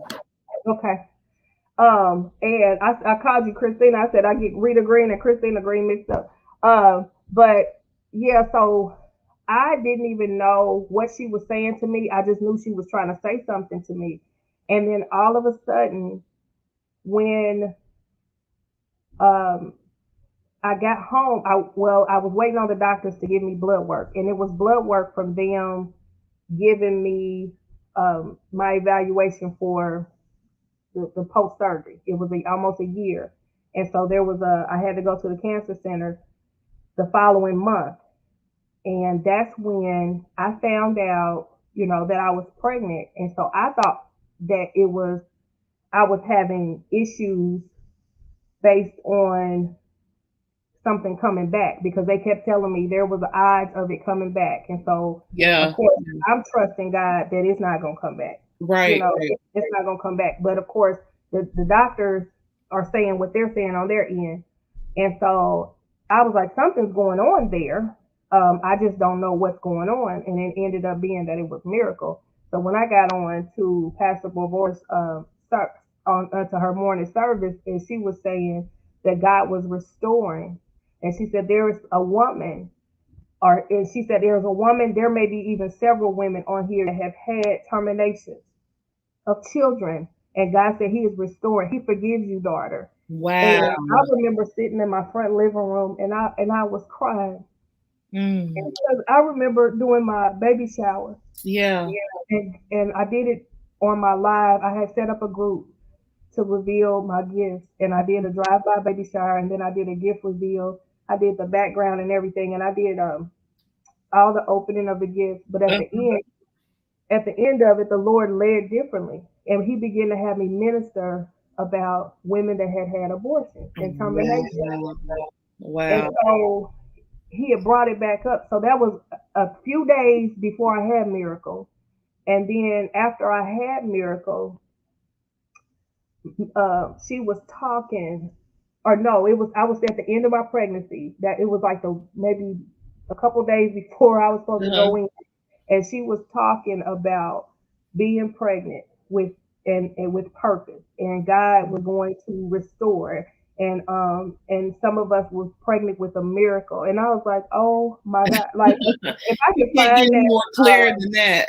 if I could find the live, because I was like, oh my, I couldn't even Yeah. type fast enough, and I Right. was like, you were talking to me, and it Right. was just like, but that's why I trust God, Yes.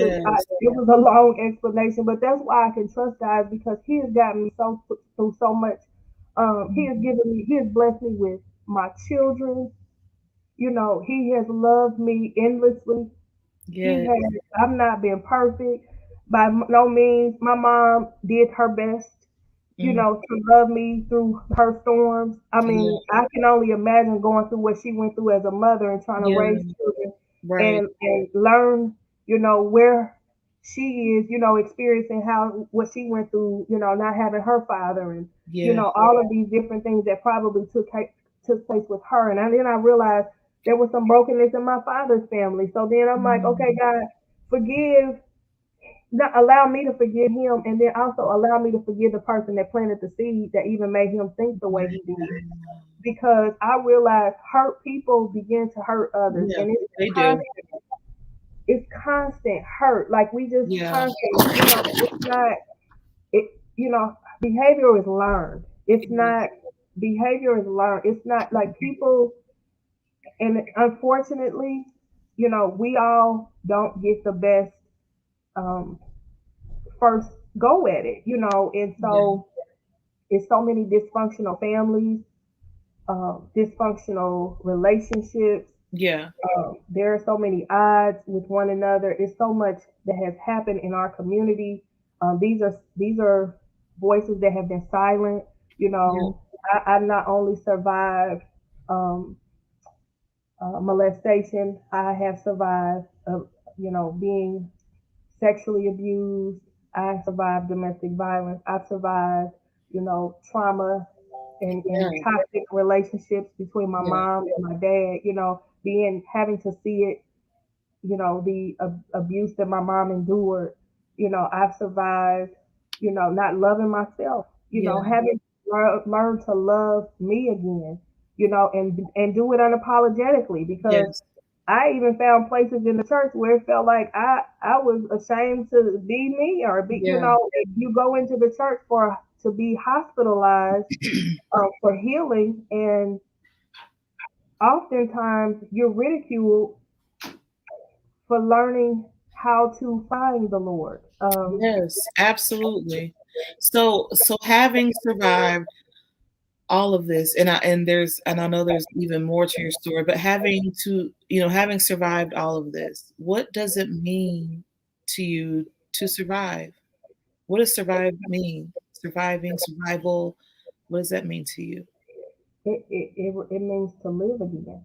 Um, to live again. It's another chance. That every time I get up, I'm grateful for Yeah, another chance to live, because, and then now I'm responsible for other lives. yeah, God gave me, not only did I survive, but He honored me enough to love me with children, to love and to pour into. He gave me a chance to right the wrong that was done to me, yes, and so um, I honor that. I'm, like I said, I'm not perfect. I'm learning, through the brokenness, and then yeah, I'm not. Hopefully, my book will. I've already, done parts of my book, but um, once broken, but now crowned beautiful. yeah, Is what I believe God is doing, and the beautiful is being you to its fullest. Like yeah, whatever capacity of life God has placed on you, yeah, whatever gift He's given you, whatever talents, whatever opportunities, whatever, chances He is giving you. There's so much after COVID, and the pandemic, so many people should know, that God is merciful, because there are so many people that have not made it. If you are not using the opportunity to live and to have survived through that, um, I don't know what to tell you. I mean, everyone has to go yeah, through something, but for me, it's just to live again, and it's to live yeah, life in the fullness and yeah. the fullness thereof. Like, I believe I'm a child of the King. I believe I'm You a are. daughter of a great Father, and through it all, I've learned, when they say don't question God, I have, and He's allowed me to. But there's a But that's certain the way. thing, the theys. Who are the theys, and why do we think we can't question God? God Yeah, is big enough to handle your questions. He's a absolutely, big boy. It's okay to ask God. Um, absolutely. so, and you had mentioned earlier something that was powerful. How even as a young girl, you had looked up to the sky and you said, "God, if you're real, love me." Love me. What is love to you now? It's being a wife. It's being a mother. It's being having the ability to pour into others. Mhm. Um, it's being able to smile through a Yeah. storm. It's being able to smile through a storm. It's being able to hold on to a hope. Last year I remember sitting in my car at like 3 or 4 o'clock in the morning. I had got so bad in postpartum that I drove and fell asleep in my running car and was at Meyer parking lot. And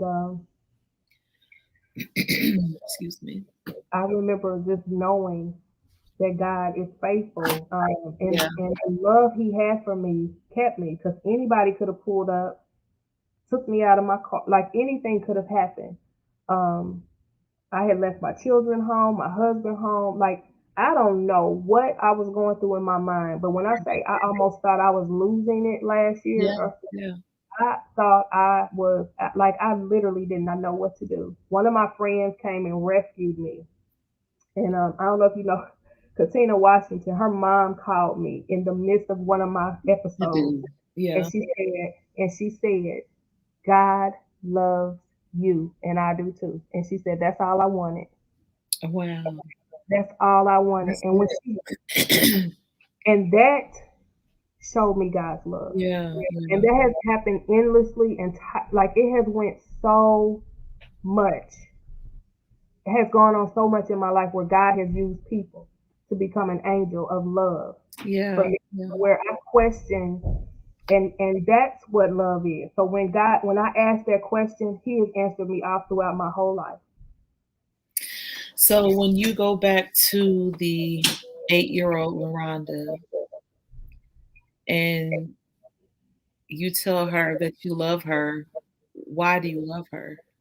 What would you say to her today, for the LaRondas out there that don't know that they're loved and they have felt abandoned and they've been through molestation and felt like their innocence were taken and, just trauma after trauma and hurt after hurt, pain after pain, before the LaRonda gets to the point where she asks God, "If you real love me, what would you say to her?"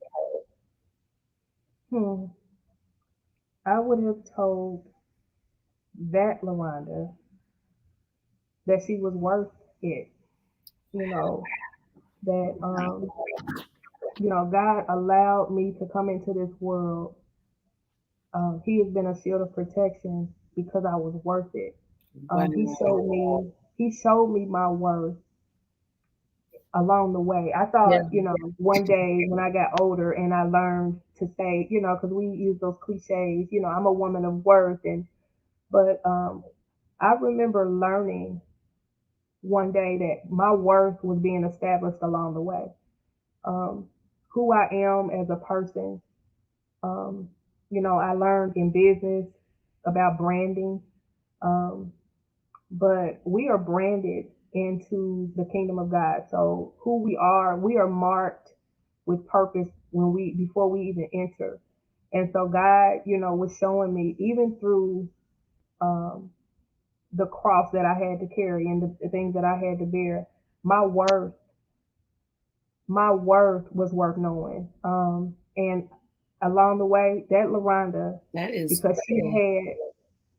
she had worth. You have My worth. worth was worth knowing. Wow. She had worth, and that's what I would tell her: is you're worth it.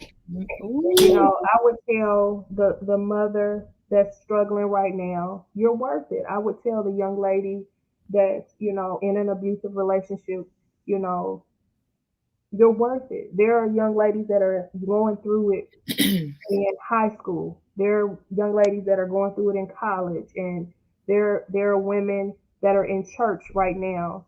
There, I learned through the program that I went through to um, get over having an abortion.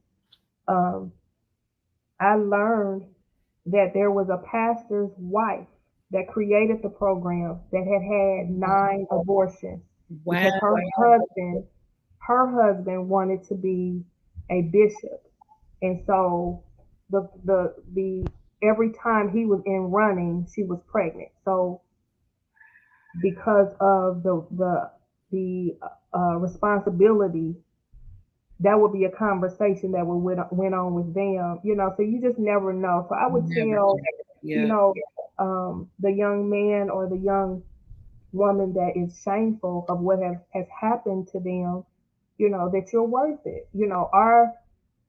Our lives aren't always easy, and I wrote this on my Facebook on yesterday, but it is necessary, um, once you have come over, to tell Yeah. it, Yeah. because it brings us all out. Yeah. Does. My story, because I survived, Yeah. bring you are sitting here as a living testimony, and Yeah. because you are here, I'm able to sit virtually on the side of you Yeah. and to tell my story.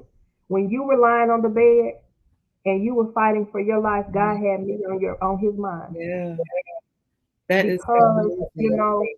you were fighting for the Christina Greens and LaRonda Dartys, and Yeah. then the different. I think of, because I just feel like Jennifer Thomas is gonna come on here.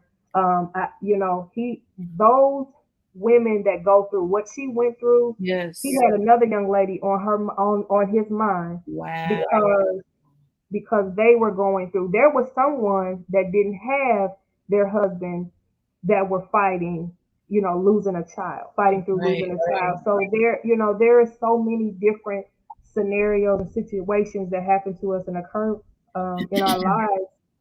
But Yeah. because we're transparent enough to share, Mhm. Yes. um, and that's what I kept thinking about. I said, Lord, ooh, because I fought this thing the other night. I said, I ooh, it know. sat on me so heavy. Fear was trying to rise up. And I'm like, I've never been afraid to Yeah. tell this story. Like, my Right. people that used to come sit in my chair as a hairstylist, I would share all the time. And I remember sharing the first time it had been a long time, with a sister. And I said, I don't know why I'm made to tell you this. She's coming to get her hair done. I think it was maybe her first time coming, and she lived in my neighborhood, and so she was sharing, something, and I said, the Lord told me to just share this with you. And I began to talk to her about, termination. Yeah. And I said, God is such a forgiving God. And I began to talk. She stood up with tears in her eyes and turned around and hugged me and said, I know I'm here because of that. I Wow. just asked God last night. She said, I just asked God last night. So sometimes we don't know when we're in the process of it. Yeah. We don't know who we're gonna touch. Right. Right. We don't That's know who we're gonna touch. that's true. It looks like we have a question because of all you've been through. I know you have forgiven people. That's a great question. I know you've forgiven people, but is it hard to trust again? Yeah. It took a while for me to even, yeah, and I'm learning that. Actually, that's so I'm glad you asked that. That is a Um, good question because sometimes we confuse the two, but they're two different. Forgiving and trusting are two different things. two Just because different I things, forgive you right? doesn't mean I've accepted that Absolutely, position back in my life to where I'm going to give you the freedom to absolutely. do it again. So yeah, yeah. Absolutely. And I'm actually there in that process of trusting. God showed me last year when I was going through, after I had gotten out the hospital, I had to go back in. I had complications after pregnancy. So I had to go back into the hospital. And when I got out, like, they weren't going to release me unless I had somebody home to help me. And when I say I was in counseling, Uh-huh. when I say it was the hardest thing to lie down and let other people do for me. Yeah. I did not know how to receive. Mm. Um, and I realized that a lot of it was based on my trust. Yeah. And so I was learning. So in counseling, there are layers to it. Hmm. So God has over the years, allowed me to talk to different people to get to where I needed to get to. And last year just happened to be one of those times where you need to sit down and trust people that somebody else can do for you. Yeah. So even though in certain things it would be minute, like, maybe it was clothes, or if it was, just bringing some water to me, or, Hmm. just But in trusting God, he was also in trusting God, he also shows you how to trust other people. Yeah.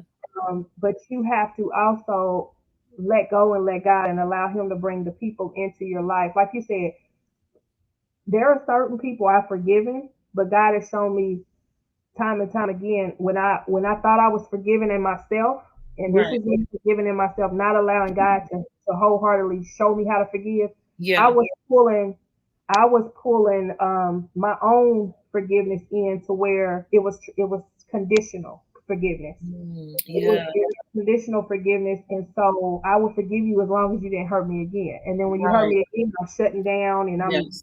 closing you up. Right. Right. Then one thing I had begun to learn is that when I would forgive, I would go all the way back in and love you, and we're hanging out. We're um, and God was showing me that's not Right. that ain't, and Because so it that's what. teaches people that they can continue to do the same thing, and yeah, and forgiveness and trust are definitely two different things, and it trust is earned. Yeah. People have to work for the trust, and some people you shouldn't trust, meaning, um, the situation with you and your father, Mhm. I wouldn't say that it would be right or, yeah, right for you to send your daughters with him by Oh, themselves. mm-mm. So there are some situations where you're not supposed to, you don't need to trust people. There are some things that you, and some walls, and not really walls, but boundaries. I'll say Yeah, boundaries that you boundaries. have to Yeah. set. Yes. But trust And is not automatic. he's taught me how to release things, Yeah. and in releasing, also releasing people, because Yes. sometimes we can feel responsible for other people's healing. Yeah. Yeah. And and because I'm a fixer, I would feel responsible if you were attached to me, even if I was the one violated, to fix you. Like, because Mhm. I got out, then I got to show you to get out. Right. But Right. Right. everybody is not ready, Yeah. and so I had to learn how to release those that weren't wanting to receive Right. what God was doing in my life. Yeah. And and so then, because what I began to do was open myself up for more rejection, Yes. more of abandonment. Like, I was being rescarred in areas Mhm. where I'm like, God, I'm healed there, Yeah. and I was. But what I was doing was I was placing bandages on other people. I was using my bandages Yeah. to Yeah. bandage other people. Right. Right. I was using my healing to Yeah. heal their brokenness. Right. And I was trying to share my stuff. Yeah. Like, God Yeah. gave me the healing, and I wanted Right. to, okay, I'm going to take some of my Yeah. healing off, And I'm give. going to put it on Yeah. you. And Right. so that's what I felt like over time, I'm like, okay, that's what I'm doing. And I began to attach myself to that. And Mm. it was creating open wounds, Yeah. Yeah. because where I was bandaged, God put a bandage there. I was taking my bandage off and sharing it. And God was like, Mhm. no, that was for you. Wow. Yeah, because everybody, like you said, can't receive healing, and everybody's not open to it. Just like you were, saying about your dad, you've reached out to him and he just hasn't responded in the way that he could. But you also have to take into consideration he didn't get away with it. Yeah. Oh Because no. he didn't get away with it, he probably is still dealing with, the sins that he committed. He's probably still dealing with the repercussions of violating God's elect, and so he's going to have to reap to some level, and that's I probably what believe he is now. I would you say? believe he is. I Oh, yeah. believe he's Yeah. reaping it now. Like, the Yeah. the the freedom that comes with not only accepting and admitting your wrong, and then also forget, because there's a level of forgiveness that has to come with self as well. Like, you have to Yes. forgive yourself, and that was a Yeah. process Very also important. within me. Yeah. Like, forgiving myself, because I thought at one time I thought I allowed people to abuse me, you know, Yeah. and so and because the wound was still there, with my father, I was Yeah, like, well, it's already wounded, so I right. might as well allow, others to wound it, and then I'll just go, and it was so much, you go through so much Yeah, emotionally. And and I want to say this because we are on this platform, that if you are, especially to our community of African American people, not just us, but if you are of any persuasion, um, counseling and seeing a yeah, therapist and talking things out, yeah, what you need to do for your mental health, yeah, is so necessary. It goes without saying that, COVID-19 and the pandemic have created some horrific thought patterns in the minds of people. We have sat with ourselves yeah, for the last a little, over a year. yeah, And if you have not faced the mirror of your life and who you are during this process that yeah, we've had to endure as a people, yeah, as a country, as a world, um, I don't know. I mean, but it is so imperative that we get help, that you yes, talk about it, that you find absolutely, no someone. doubt. Yes, It yeah, is so imperative. Don't suffer. Like, one thing we do is suffer a lot in silence. And so it is so important that we talk about it, yes, and absolutely. forget who is shamed, because if it's freeing you, it is freeing someone else. Period. Like, Yeah. I struggle with that. The thing that I struggle with the most in the last 24 hours is, who is it going to hurt in my family if I tell this story? You know, Yes, that's a big one, and I've struggled with that too because there are some things that, I have been through, and you think about that, like, who but that's it's also a way to keep your story from being told, and people needed to hear this, I just saw a comment from Diane that said, "This has blessed her so much," and it's your oh, truth, no matter what. Nobody can fight you about your truth, and they contributed to it. And everybody will have a different side. Everybody will have a different story, but nobody can take away from what your truth is. You're not crazy. It happened, and as a mother, we now understand um, what that feeling is like for when you went through when your mom didn't believe you or she says she didn't. But even as a mother, I say to you that I believe you. I believe you.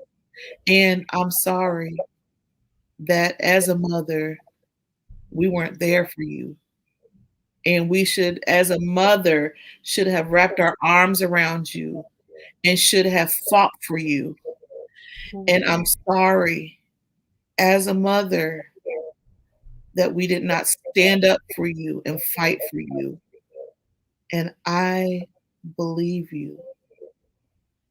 And for you to have to endure this alone as a baby, we should have been there for you.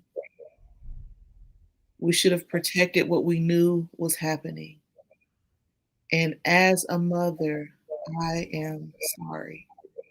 amen.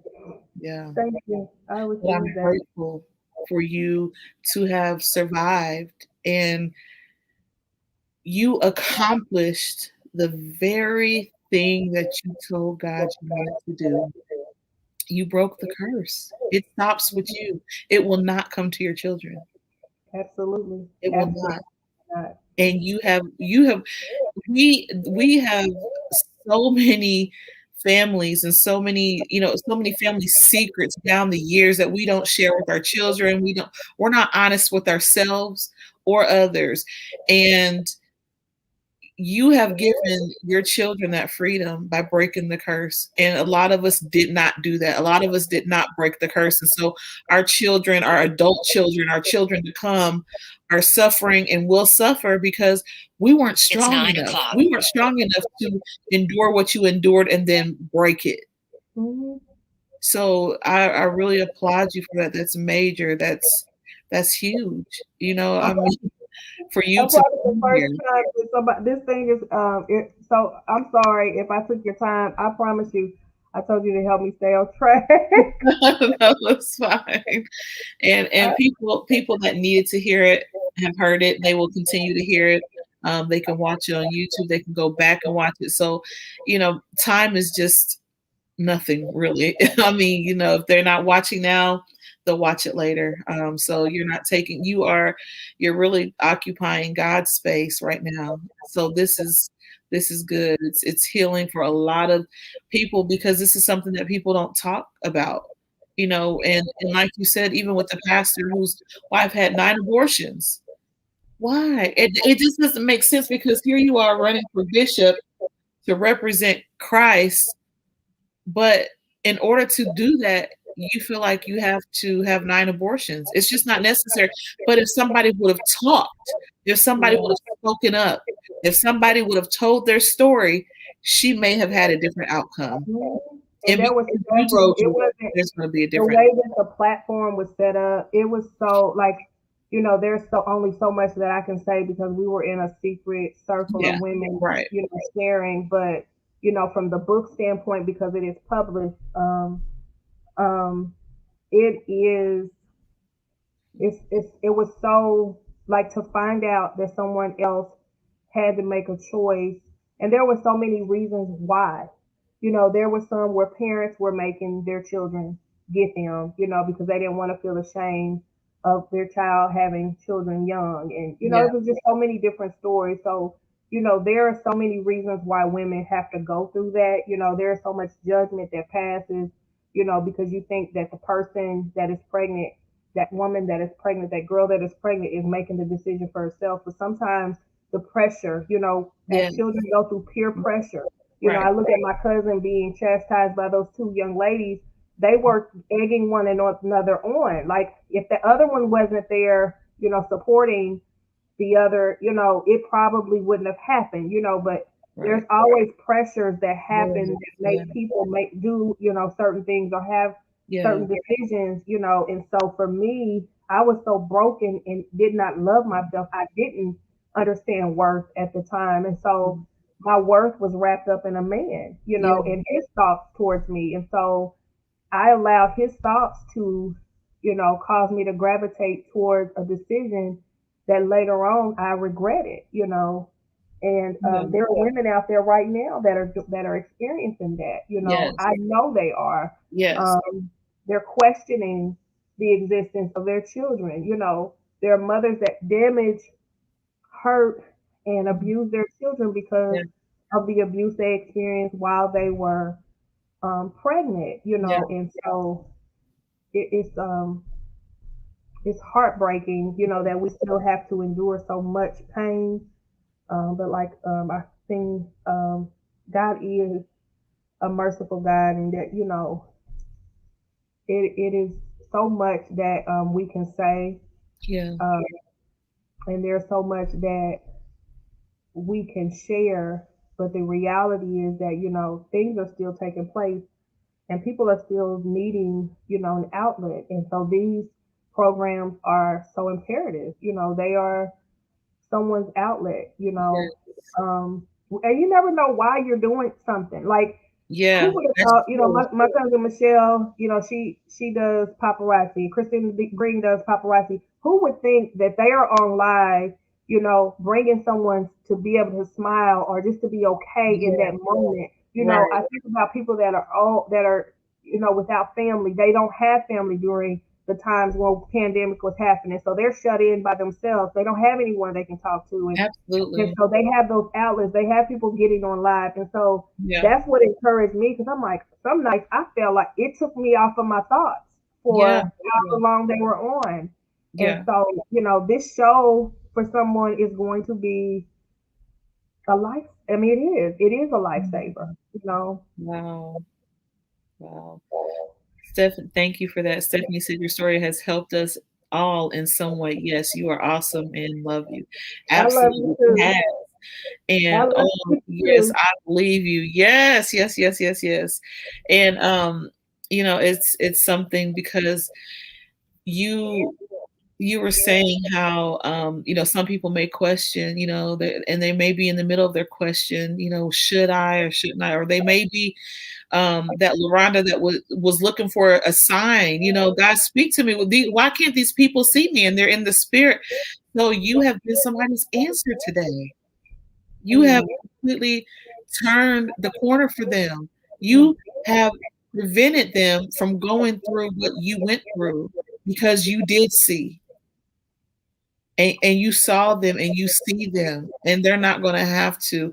Like, you are so strong. Like, you're literally breaking curses and generational things that have transpired for years are broken because you decided to break the silence. Mhm. Powerful. So the LaRonda that is out there tonight, oh my gosh. And you are wondering, does anybody see you? The LaRonda that you said, told the lady about your story when she came into the beauty shop, and that's why she was there. You are here tonight because you are going to be the finished LaRonda. You won't have to go through the trauma. Mhm. And you have been somebody's answer today. That is so beautiful. Thank you. Amen. Thank you for that. So Thank you for tell us what having you're me. doing now. What are you up to today? Outside of paparazzi, what else do you have going on? So you are helping me to write my book. Yes, yes, I yes, was yes. I write down, and this is a season of manifestation for me, and so I just had began to manifest that not only with my words but my writing.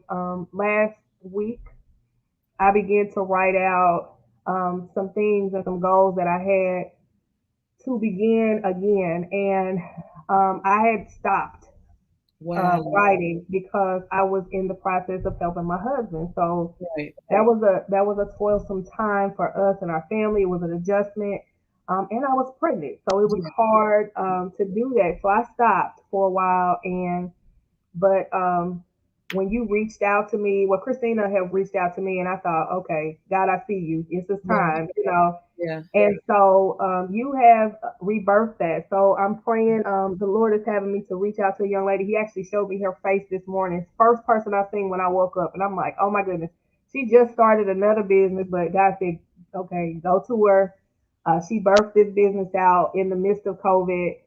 Um, and so I'm like, I don't even know if she's doing it anymore. But so a book. I am an intercessor. I had started a devotional intercessory book, like a book that you can write in a journal. So hopefully, we I can get to going on it, and I can have at least one of the books published, Yeah. ready to go by the end Yeah. of 2021. I am on the journey of being a mother of a 1 year old, so that is a whole nother thing. Absolutely. To have a 3-year-old grandson, a 1 year old daughter, 26 year Oh. old. I have a he'll be 16. My middle son, he'll be 16 in September, and then I have a 7 year old. So they're all spread apart. My husband is home with us now. God shifted Yeah. his work situation, and so now we get to enjoy life together. He gets to see my daughter grow up. He did not see my boys. He's Oh. working tirelessly. So for us as a family, we're doing a lot of renovations around the home. We're finding one another. Yeah. Um, Yeah. our 16-year-old will be driving soon, so our 15-year-old he'll be driving soon. So we're getting ready for that. Just loving on ourselves. That Yeah. is something that I was pouring into so many people. Yes. I see you do it, so that's why I know you understand. Absolutely. I gave endlessly. I Yes. poured. If a person had a need, I would try to Yeah. find a solution, and I Yeah. constantly poured myself out. And so God Yeah. said, "It's okay." Last year, He told me it's okay to love on you now, and so He came in so many different forms. Um, and I'm thankful to the young lady that did the counseling that I received. Uh-huh. Um, if anyone wants to reach out to me, she is phenomenal. Her and her husband. They also do marriage counseling. So if you want to know who that young lady is, you can reach out to me. I would be more than happy to connect you all. Um, and just I'm just loving me now. I'm Yeah. learning to live in the moment. I learn like one thing that I can be really really proud of now. Like I can have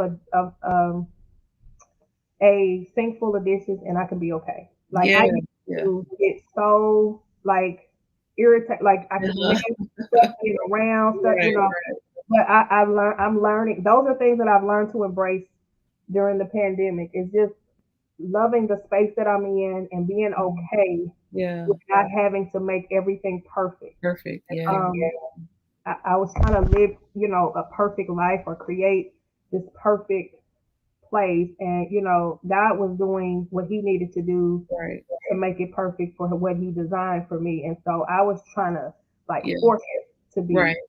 be, and so that's what learning to do that. I want to um, continue to establish my brand, Mhm. and 'Cause to you have a expand. jewel you make jewelry as well, right?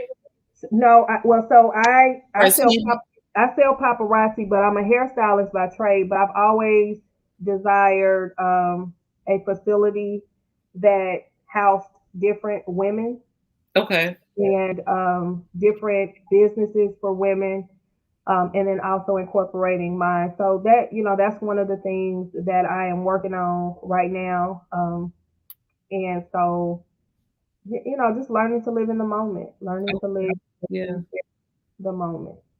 So we're gonna need you to write that book. We need your story. So many people need your story. I mean, there are millions and millions and millions of people who are experiencing what you're going through right now. So we need that book.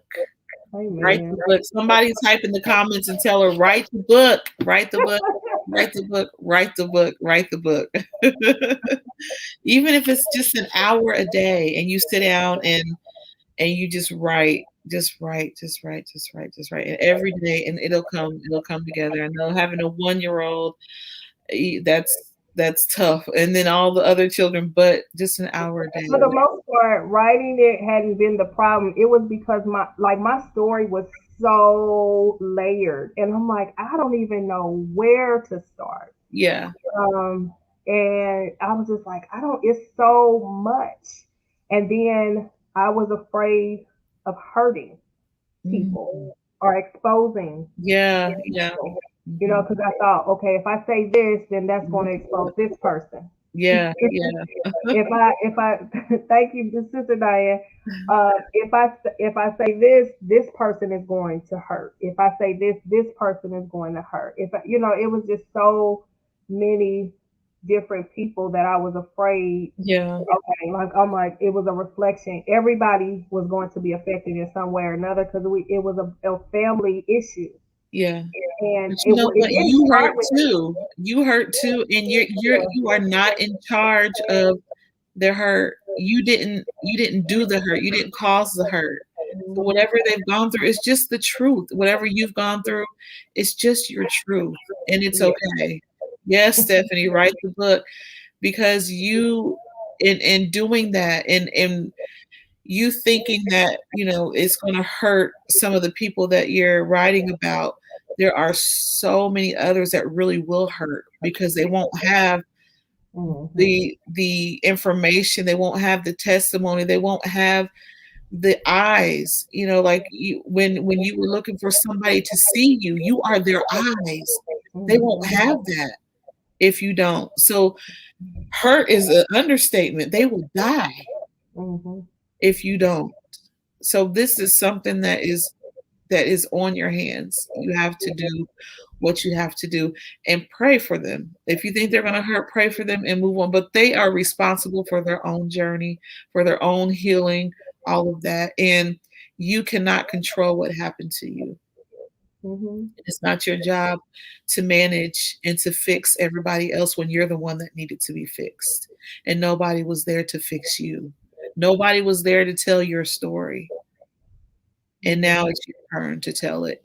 And God gave you permission when He said it's okay for you to focus on you. This is about you and what He has done. So it's necessary and it has to happen. And if somebody gets hurt in the process, God will heal them. God knows how to be God. We don't need to tell God how to be God. We don't have to worry about that part. Absolutely. You're only responsible for what He has charged you to do. And you didn't go through all of that to be silent. Hmm. You didn't No, go I through couldn't. it. for I nothing. couldn't even. I know. I remember telling God one time, I can't.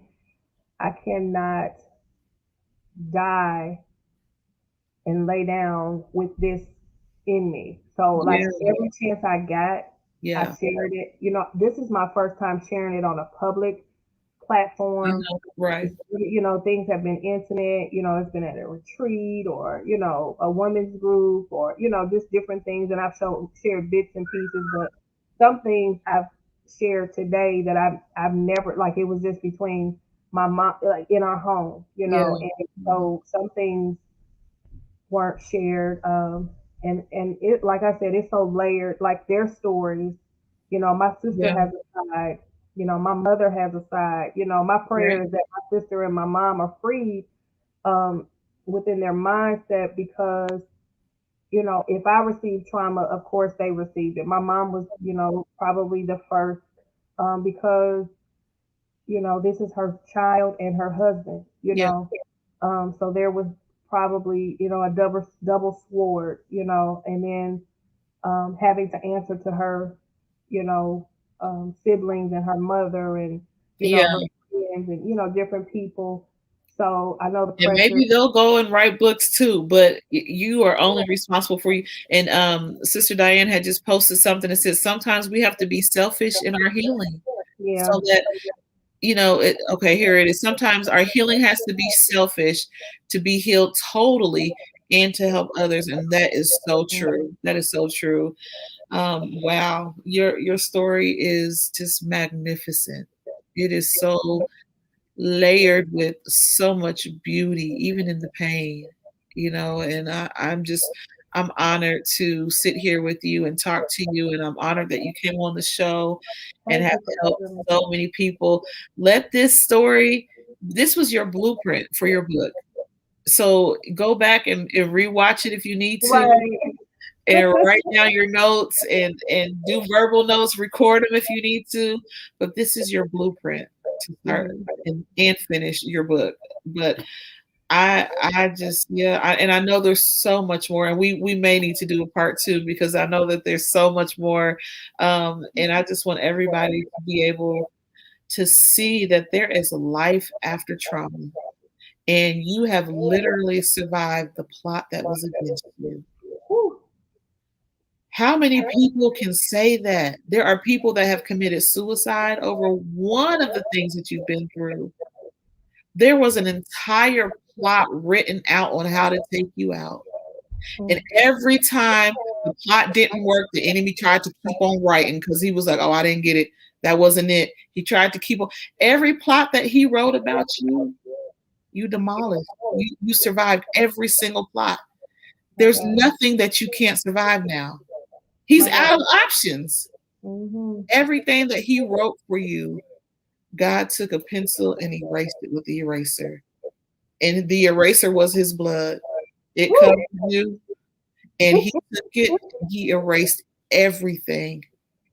And Mm. for him to think that much of you, listen, when he said, have you considered my servant Job? He said that is because he knew he was like, oh, I got Mike Tyson. So if you want to fight, let's go.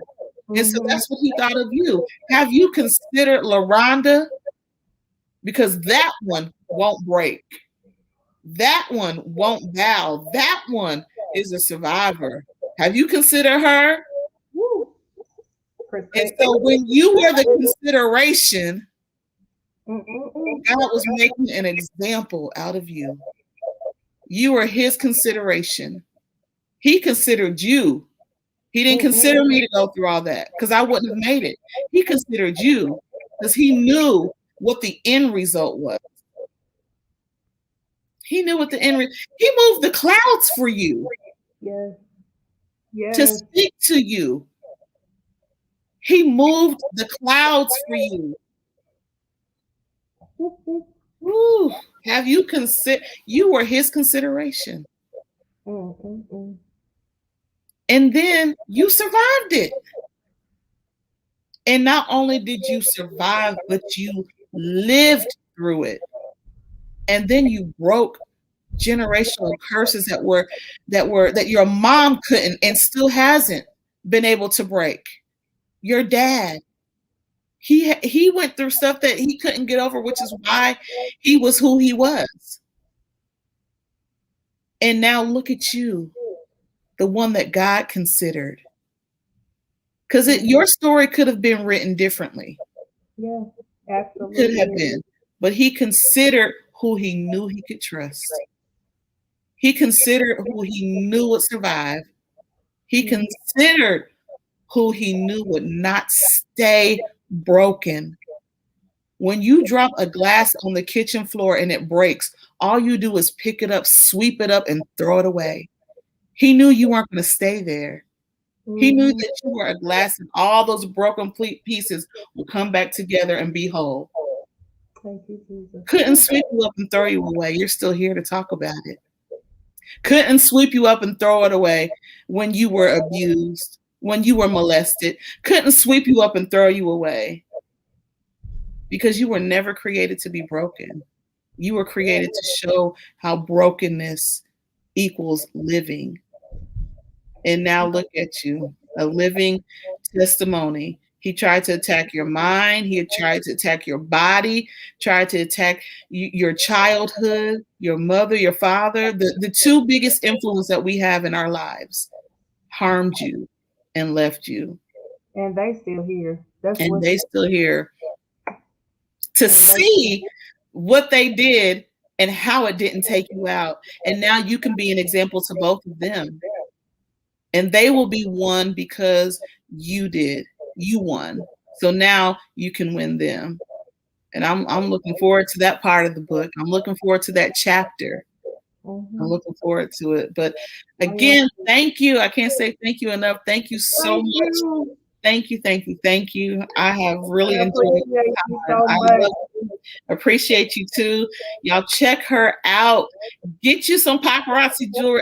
Every single episode I have paparazzi on. It's amazing, beautiful jewelry. It's $5. $5.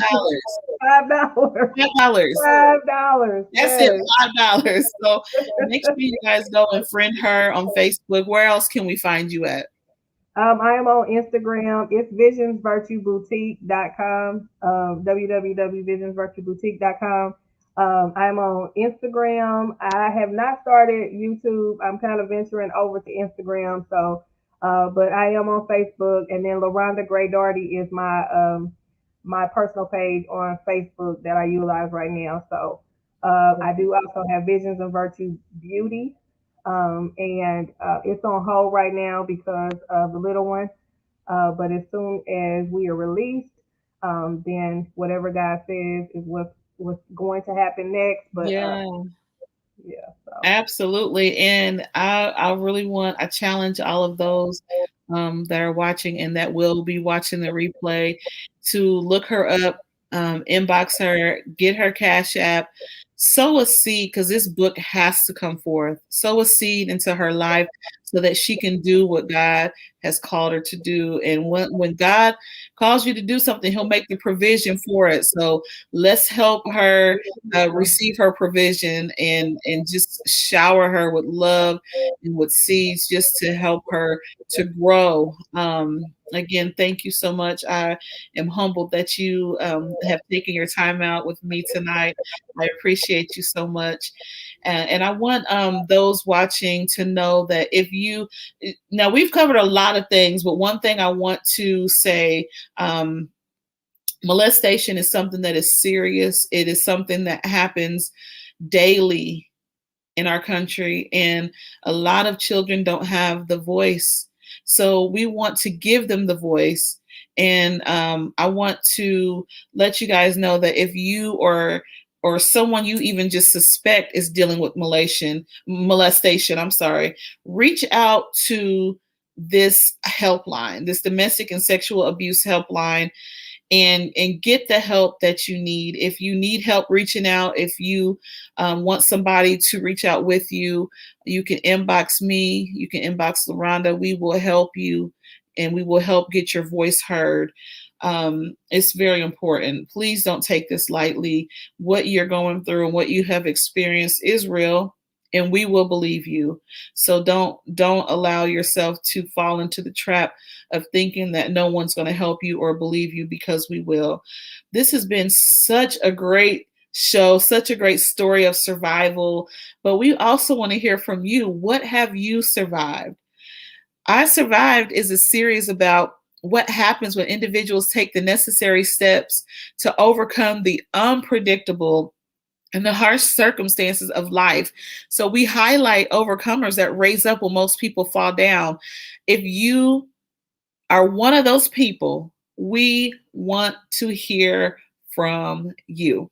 And you can reach out to us through email at theisurvivedshow@gmail.com. You can inbox me, Rita Green, on Facebook. On Instagram, it's the Rita Green. It's 2ECHEE. Or again, the email's on the screen, and it's theisurviveshow@gmail.com. Thank you so much for tuning in today. This has been a powerful, powerful testimony of survival. Make sure you join us next week, because Marjorie Taylor will be talking about how she survived alcoholism. That is a big situation now. We all have been through something, but there are a big portion of people who have dealt with this in secret. So we're going to expose it, and we're going to heal from it and move on from it. Thank you so much for tuning in tonight. Thank you for Christopher Green, the executive producer. Thank you to Josiah. Thank you to all those who have helped behind the scenes. We appreciate you. And until next week, be blessed.